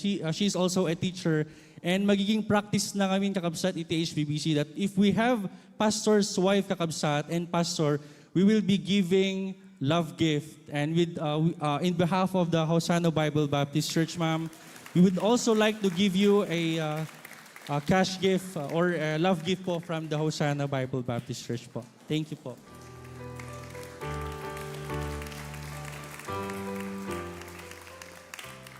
Okay, so before we, thank you po, Pastor. Yeah, thank you. Thank you, Lester.